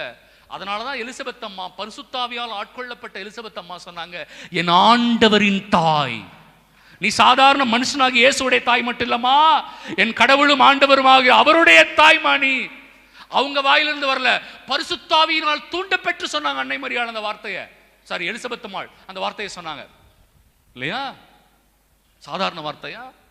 அப்படின்னா அன்னை மரியாள் அன்று அந்த அபிஷேகத்தை பெற்றுக் கொடுத்தார். அப்படின்னா இலவசமா தூக்கி யாரும் அபிஷேகத்தை கொடுக்கல. தியான இல்லத்துக்கு வந்ததுனாலே அபிஷேகம் இல்லை, ஞாபகம் வச்சுக்கோங்க. அப்ப எப்ப அபிஷேகம் கிடைக்கும்? அதை தான் எசேக்கியேல் 37 நம்ம பார்க்க போறோம். எசேக்கியேல் 37 ரொம்ப ஷார்ட்டா இருக்கும், ரொம்ப ஷார்ட்டா. நீங்க வாசிக்க வேண்டாம், ஏன்னா நமக்கு டைம் இல்லை. நான் உங்களுக்கு அந்த கதையை மட்டும் சொல்றேன், நீங்க அப்புறமா படிங்க. என்னமா? எசேக்கியேல் 37 உலர்ந்த எலும்புகளின் பள்ளத்தாக்கு. அந்த பள்ளத்தாக்குக்கு இன்னொரு பேரு ஜெஹன்னா. அந்த பள்ளத்தாக்குக்கு பேர் என்னங்க? சத்தமா சொல்லுங்க. ஜெஹன்னா. சொல்லுங்க. ஜெஹன்னா. ஓகே. சாவின் பள்ளத்தாக்கு. அங்க பிணங்கள்லாம் அங்கதான் போட்டுருவாங்க. போருக்கு பிறகு பிணங்களை புதைக்கவோ எரிக்கவோ மாட்டாங்க. அந்த பிணங்களை எல்லாம் அங்க கொண்டு வந்து கொட்டிடுவாங்க. அந்த பள்ளத்தாக்கு என்பது 2 மலைகளுக்கு நடுவில் இருப்பது. பள்ளத்தாக்கு என்றால் பள்ளம் கிடையாது, இட்ஸ் அ வேலி. ஆங்கிலத்தில் என்ன சொல்லுவாங்க? வேலி. வேலினா அர்த்தம், இந்த ஒரு மலை, இந்த பக்கம் ஒரு மலை, நடுவில் இருக்கிற அந்த பிளெயின்ஸ் சொல்றோம் இல்லையா? பிளெயின்ஸ் 2 மலைகளுக்கு நடுவில் இருக்கிறதுனால அதை வேலின்னு சொல்லுவாங்க. அதை பிளெயின்ஸ் சொல்லாம என்ன சொல்லுவாங்க? வேலி. அந்த வேலியை தான் தமிழ்ல என்ன சொல்றோம்? பள்ளத்தாக்குன்னு சொல்றோம். அங்க அந்த இறந்த பிணங்கள் எல்லாம் கொட்டியிருப்பாங்க. அது அங்கேயே காஞ்சி அழுகி கெட்டு கழுகுகள்லாம் வந்து சாப்பிட்டு வெறும் எலும்பு கூடுகளாய் கிடக்கிறது. ஆண்டவர் இது எசேக்கியேலுக்கு சொன்ன செய்தி அல்ல, இஸ்ரவேலுக்கும் உங்களுக்கும் எனக்கும் இன்று சொல்லுகிற செய்தி. எல்லாம் கைகளை தட்டி அல்லேலூயா சொல்லுங்க. கைகளை தட்டி அல்லேலூயா சொல்லுங்க. கைகளை தட்டி சொல்லுங்க. என்ன சொல்றார்? ஆண்டவருடைய ஆவியானவர் எசேக்கியேலை அந்த பள்ளத்தாக்கிற்கு தூக்கி வருகிறார். அந்த பள்ளத்தாக்கு தூக்கிட்டு வரார். வந்த உடனே ஆண்டவர் கேட்கிறார், மானிடா நீ என்ன காண்கிறாய்? ஆண்டவருடைய அந்த வழி நடத்துதல், அந்த மறை உண்மையை சொல்லி தருகிற விதம் ரொம்ப அழகா இருக்குங்க. பைபிளை ரசிச்சு ருசிச்சு படிக்குங்க ப்ளீஸ். ஆண்டவருக்கு தெரியாது அங்க என்ன இருக்குதுன்னு, தெரியுமா தெரியாதா? ஆனால் ஆண்டவர் யாரை கேட்கிறாருங்க? எசேக்கியேலை கேட்கிறார், மானிடா நீ என்ன காண்கிறாய்? நிறைய நேரம் we are deceived by what we see. We are deceived by what we hear. We are deceived by what we experience. Truth is only from God. உண்மை கடவுளிடமிருந்து மட்டும்தான் வருகிறது. நான் சில நேரம் பார்த்ததை வச்சு நம்பி ஏமாந்து பேசுறேன் இல்லையா? சில பேர் கேட்டதை வச்சு ஊர்க்கதையெல்லாம் கேட்பாங்க, நல்லா கேட்டு ஆமா இல்ல அப்படின்னு நம்புவாங்க. கரெக்டா? இதெல்லாம் தப்பு, பாவம் பார்க்கறது. அதனால தான் நம்ம முன்னோர்கள், தமிழ் முன்னோர்கள் எவ்வளவு அழகா சொல்லியிருக்காங்க, கண்ணால் பார்ப்பதும் போய் காதால் கேட்பதும் போய். அடுத்தது பாருங்க, தீர நமக்கு உரைக்கவே உரைக்காது தானே நம்மங்களுக்கெல்லாம், நம்ம ஆளுகளுக்கெல்லாம். எவ்வளவு சொல்லு, நான் பார்த்தேன் நான் கேட்டேன், ரெண்டுமே பொய். தீர விசாரிப்பதே ஆண்டவர் பாருங்க எவ்வளவு அழகா சொல்றாரு. நீ என்ன காண்கிறாய்? அவர் சொல்றாரு, நான் உலர்ந்த எலும்புகளை காண்கிறேன். ஏன் உலர்ந்த எலும்பு? அதற்கு வாழ்வு வருவதற்கான எந்த வழியும் இல்லை, உயிர் வருவதற்கான எந்த வழியும் இல்லை. அதனாலதான் அந்த வார்த்தையை அழுத்தி போட்டிருக்காங்க, உலர்ந்த எலும்பு, dried bone, bone without marrow. ஆட்டுக்கால் சாப்பிட்டுருக்கீங்கல்ல? சாப்பிட்டுருக்கீங்களாமா? ஆட்டுக்கால் நிறைய வைத்து சூப்பெல்லாம் குடிச்சிருக்கீங்களாமா? ஆட்டுக்கால் சூப்பு. 1 மணி ஆகுது, பசிக்குது, இந்த நேரம் பார்த்து இந்த ஆள் அதையே ஞாபகப்படுத்துறான் பாரு. ஆட்டுக்கால் அப்பா சொல்லி கொடுத்துருப்பாங்கல்ல, எனக்கு சொல்லி கொடுத்தாங்க. அப்படி உறிஞ்சா அந்த மஜ்ஜை அவ்வளவு டேஸ்டா உள்ள போயிடும். கரெக்டா? ஆமா. ஸோ அதுதான். ஸோ போன் வித்தவுட் மேரோ, உலர்ந்த எலும்புன்னு சொல்லும் போது அவங்க என்ன சொல்ல வராங்க? போன் வித்தவுட் மேரோ, மஜ்ஜை இல்லாத எலும்பு, காய்ந்து போன எலும்பு, உயிர் வருவதற்கான சாத்தியமே இல்லாத எலும்பு. எப்படி ஆண்டவர் அந்த ஒரு இடத்தை அப்படி செட் பண்ணி நம்ம கொடுக்குறாரு பாருங்க. அப்படி பார்த்தீங்கன்னா என்னமோ திரைப்படம் பார்க்குற மாதிரி இருக்குது பாருங்க. அப்படி ஆண்டவர் செட் பண்ணி கொடுத்துறாரு. இப்போ ஆண்டவர் கேட்கிறார், மானிடா இந்த எலும்புகளுக்கு உயிர் வருமா? எசேக்கியேல் பார்த்தாரு, ரொம்ப தெளிவா இருக்கு அந்த இடம். எந்த விதத்திலுமே அந்த எலும்புகளுக்கு உயிர் வரவே வாய்ப்பே இல்லை. அதனால எசேக்கியேல் சொல்றார், ஆண்டவரே உலர்ந்த எலும்புகளுக்கு உயிர் வராது என்று உமக்கு தெரியுமே. கைகளை தட்டுங்க எல்லாரும், நல்லா கை தட்டுங்க. இததான் எசேக்கியேல் சொல்ல விரும்பினார். ஆனா எசேக்கியேல் உசாரா மாத்திட்டார். நான் சொன்னது போல சொல்லல, உலர்ந்த எலும்புகளுக்கு உயிர் வராது என்று உமக்கு தெரியுமே அப்படின்னு சொல்ல வேண்டியத என்ன தெரியுமா சொன்னாரு? உமக்கு தெரியுமே. கைகளை தட்டுங்க. அவர் முதல் பாட்டை சொல்லல, 2வது பாட்டை மட்டும்தான் சொல்றாரு. ஏன்னா அவருக்கு பயம் ஆண்டவர்கிட்ட போய் சொல்றதுக்கு. ஏன்னா ஆண்டவரால் முடியாதது ஒண்ணுமே இல்லை. அதனால அவர் என்ன சொல்றாரு? மனசுக்குள்ள நினைச்சுக்கிறாரு, இந்த எலும்புகளுக்கு உயிர் வராது. அது வரைக்கும் மனசுக்குள்ள நினைச்சுக்கிட்டு அடுத்த வரியை சொல்றாரு, உமக்கு தெரியுமே. ஆண்டவர் என்ன தெரியுமா சொன்னாரு? மானிடா இந்த உலர்ந்த எலும்புகளுக்கு உயிர் வரும். அப்படியா? எப்படி வரும் சொன்னாரு? இறை வார்த்தையை உரை. கைகளை தட்டுங்க. எலும்புகளுக்கு என்ன உரைக்கணுமா? என்ன உரைக்கணும்? அந்நிய பாஷை பேசணும்லாம் சொல்ல. எலும்புகளுக்கு என்ன சொல்லணுமா? இறை வார்த்தையை சொல். கேட்கிறார் எசேக்கியேல் ஆண்டவரை பார்த்து, ஆண்டவரே, யாரும் இல்லாத கடையில் நான் யாருக்கு டீ ஆத்துவது? கேட்கல. நம்மளா இருந்தா கேட்டிருப்போம் இல்லையா? நம்ம கொஞ்சம் ஆணவம் ஜாஸ்தி. நம்மளா இருந்தா கேட்டிருப்போம் ஆண்டவர்கிட்ட. யாருமே இல்ல. அங்க என்ன சொல்றார் ஆண்டவர்? இறை வார்த்தைய சொல்லு. அவர் இறை வார்த்தை உரைத்த பொழுது எலும்புகள் ஒன்றோடு வந்து ஒட்டிக்கொண்டன, நரம்புகள் பின்னின, சதைகள் வந்தது, தோல் மூடியது. ஆனால் அவைகள் உயிரற்ற பிணங்களாய் கிடந்தன. புரியல. ஆண்டவரே, நீங்கள் சொன்னது போல இறை வார்த்தையை சொன்ன, எலும்பெல்லாம் ஒட்டிக்கிச்சு, நரம்பு வந்துடுச்சு, தசை வந்துடுச்சு, தோல் வந்துடுச்சு, ஆனா உயிர் வரலையே ஆண்டவரே. ஆண்டவர் சொன்னாரு, அடுத்த வருஷமும் இவர்களுக்கு தியானம் வை. அப்படி சொல்லல, மறுபடியும் இறை வார்த்தையை சொல். நம்ம ஆளுகளுக்கு சொல்லிக்கிட்டே இருக்கணும், சரிங்களா? மறுபடியும் இறை வார்த்தை சொல். ஆண்டவர் அழுத்தி சொல்றாரு. அத அவங்களுக்கு உயிர் வரல. ஆண்டவர் என்ன சொன்னாரு? மறுபடியும் இறை வார்த்தையை சொல். இறை வார்த்தை சொன்னாரு. ஆண்டவருடைய மூச்சுக்காற்று என்ன வந்துச்சுங்க? ஆண்டவருடைய மூச்சுக்காற்று. எசேக்கியேல் 37:14 வாசிங்கம்மா. எசேக்கியேல் 37:14 எல்லாரும் எழுதி நிற்போம். என் ஆவியை உங்கள் மீது பொழிவேன், என் ஆவியை உங்கள் மீது பொழிவேன், நீங்களும் உயிர் பெறுவீர்கள், நீங்களும் உயிர் பெறுவீர்கள், நானும் உங்களை உங்கள் சொந்த நாட்டில் குடியமர்த்துவேன், நானும் உங்களை உங்கள் சொந்த நாட்டில் குடியமர்த்துவேன். ஆண்டவராகிய நான் உரைத்தேன், இதை நான் ஆண்டவராகிய நான் உரைத்தேன், நானே இதை செய்வேன் என அப்போது அறிந்து கொள்வீர்கள் என்கிறார் தலைவராகிய ஆண்டவர். கைகளை தட்டுங்க எல்லாரும். அப்ப ஆண்டவர் அந்த அபிஷேகத்தை கொடுக்கிறதுக்கு முன்னாடி அவர் என்ன சொல்ல சொன்னாரு? இறை வார்த்தையை சொல்ல சொன்னாரு. கவனிச்சிங்களா?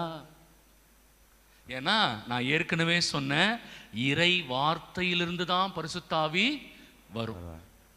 யோவான் 6:63 மறக்கவே கூடாது. அபிஷேகம் எங்க இருந்து வரும்? வசனத்திலிருந்து தான் வரும். வசனத்துக்கு எதிராக இருக்கிறவங்க எல்லாம் சாத்தான். நான் சொன்னேன். ஏன்னா ஆண்டவர் பேதுருவை பார்த்து சொன்னார், அப்பாலே போ, பேதுருவேன்னு சொல்லல, சாத்தானேன்னு சொன்னார். ஏன்னா இறை வசனத்துக்கு எதிராக யார் பேசினாலுமே சாத்தான்.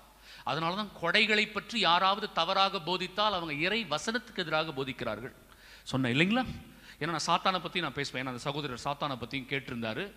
எது தீயாவி, எது தூயாவி, எது ஆன்மா, அப்படி ஏதோ கேட்டுட்டு இருந்தாரு. அதெல்லாம் நான் பதில் சொல்றேன் அப்புறமா. ஏன்னா அதுக்கும் பதில் இருக்கு, அடுத்த செஷன்ல இருக்கு. சூப்பரா இருக்கும் இல்லையா? பெரியமானவர் ரொம்ப அழகா இருக்கு. வாழ்வு தருவது தூயாவி, அவை நான் கூறிய வார்த்தைகள் தான் உங்களுக்கு வாழ்வு தரும் ஆவியை கொடுக்கின்றன. இங்க கவனிச்சிங்களா? அவர் வார்த்தையை போதிச்சார், அவங்களுக்கு என்ன கிடைச்சிச்சு? தூயாவி கிடைச்சது. இயேசு அந்த பூட்டியை வீட்டுக்குள்ள போனார்ல, யோவான் 20:22 அவங்க மேல ஊதுனாரா? அவருடைய மூச்சு காத்த தானே ஊதுனாரு. ஊதிட்டு என்ன சொன்னாரு? தூயாவியை. பிரியமானவர்களே, இயேசுடைய மூச்சு காற்று தான் தூயாவினா இயேசு யாருன்னு ஒரு கேள்வி இருக்குல்ல? வார்த்தை. கைகளை தட்டுங்க பிரியமானவர்களே. Very good. வார்த்தை. தொடக்கத்தில் வார்த்தை இருந்தது, அவ்வார்த்தை கடவுளோடு இருந்தது, அவ்வார்த்தை கடவுளாயும் இருந்தது. யோவான் 1:14 வார்த்தை மனிதரானார். அப்ப ஆவி எங்க இருந்து வந்துச்சு? மறுபடியும் வார்த்தையிலிருந்து தான் வந்துச்சு. கவனிச்சிங்களா? அப்ப அபிஷேகம் மனிதனிடமிருந்து வருவதல்ல, மனிதர்கள் ஜெபிப்பதனால் வருவதல்ல, இறை வார்த்தையிலிருந்து வருகிறது. அதற்கு முன்னாடி அந்த அபிஷேகத்தை பெறுகிறவர்கள் வார்த்தையினால் திடப்பட்டிருக்க வேண்டும். அதனாலதான் 9 நாளும் வார்த்தை கொடுக்கப்பட்டுச்சு நமக்கு. ஹல்லேலூயா சொல்லுங்க. ஹல்லேலூயா. அதனாலதான் கடைசி அபிஷேக பெருவிழா. வார்த்தை திடப்படுத்தாம, வார்த்தையை புரிஞ்சுக்காம நம்ம நற்கருணையும் பரிசுத்தாவையும் பெற முடியாது. அம்மா எம்மாவும் சீடர்கள் போனாங்கல்ல, இயேசு கூட தான் நின்னாரு. இயேசு கூடவே வந்தார்ல. 2 பேருக்கும் அவர் தெரியவே இல்லை. 3 வருஷம் அவர் கூட தானே ஓசி சோறு வாங்கி சாப்பிட்டு சுத்துறீங்க. ஆனா பக்கத்துல இயேசு வராரு, நம்ம ஆளுங்க 2 பேருக்கும் கண்ணு தெரியவே இல்லை. அவர் இயேசு கேட்கிறாரு, எப்பா எதப்பா பேசுறீங்க அப்படின்னு இயேசு கேட்கிறாரு. இந்த 2 அறிவாளிகளும் என்ன தெரியுமா சொல்லுச்சு? நாங்கள் இயேசுவை பற்றி பேசுகிறோம். யாருக்கிட்ட? யாருக்கிட்ட? நிறைய நேரம் தியானம் இப்படிதான் மாறிடுது. தியானம் என்பது இயேசுவை பற்றி பேசுவதல்ல, இயேசுவோடு பேசுவது. ஹல்லேலூயா சொல்லுங்க. ஹல்லேலூயா. தியானம் என்பது எப்படி? இயேசுவை பற்றி பேசுவதல்ல தியானம், இயேசுவோடு பேசணும். அவங்க 2 பேரும் இயேசுவை பத்தி தான் பேசினாங்க, ஆனா யாரு கூட பேசல? அவ்வளவுதான். இயேசு என்ன தெரியுமா பண்ணாரு? பொறுத்து பொறுத்து பார்த்தாரு. அவங்க பண்ற அலப்பறைகளை தாங்க முடியாம திட்டினார் ஒரு இடத்துல. எக்ஸாக்ட்லி என்ன திட்டினார் அவங்க 2 பேரையும்? அறிவிலிகளே. கூடலாம் நடந்து வராரு. இந்த படுபாவிங்க இவ்வளவு சொல்லி கொடுத்து புரிஞ்சுக்கலையே, நம்மள அப்படிதான் திட்டுவாரு. இத்தனை வருஷம் தியானத்துக்கு வருதுங்க, இத்தனை வருஷம் பைபிள் வாசிக்குது, ஏதாவது புரிஞ்சு தொலைதா? ஆண்டவர் என்ன சொன்னார் அவங்க 2 பேரையும் பார்த்து? அறிவிலிகளே. அடுத்தது மந்த புத்தி உள்ளத்தினரே. மந்த புத்தி ஏன் தெரியுமா? நல்லா கேட்கும் தியானம் டைம்ல. Super super super. கேட்டுட்டு அடுத்த நாள் போய் ஃபாதர் கேட்பார், அமல்ராஜ் ஃபாதர் பார்க்க, நேற்று பார்த்தியம்மா அந்த வசனம் சொல்லு. ஆமாம்ல ஏதோ சொன்னார் ஃபாதர், அவரு ஒண்ணுமே வரமாட்டேங்குது ஃபாதர். பிசாசு வந்து பறவை வடிவில் வந்து வசனத்தை, விதை என்னும் வசனத்தை எடுத்து சென்று விடுவான். பிசாசை விட்டீங்க உள்ள. மறுபடியும் ஆண்டவருடைய வசனம் நமக்குள்ள வந்தா மட்டும்தான் அபிஷேகம் கிடைக்கும். அந்த வசனத்தை வாங்காம, அதை பின்பற்றாம அபிஷேகம் எனக்கு கிடைக்கும் என்று சொல்வது பொய், அப்பட்டமான பொய். அது கடவுளுக்கு விரோதமான செயல். ஆகவே இன்று இறைவன் உங்களையும் என்னையும் திடப்படுத்தி அந்த அபிஷேகத்தை தருவதற்கு காத்திருக்கிறார்.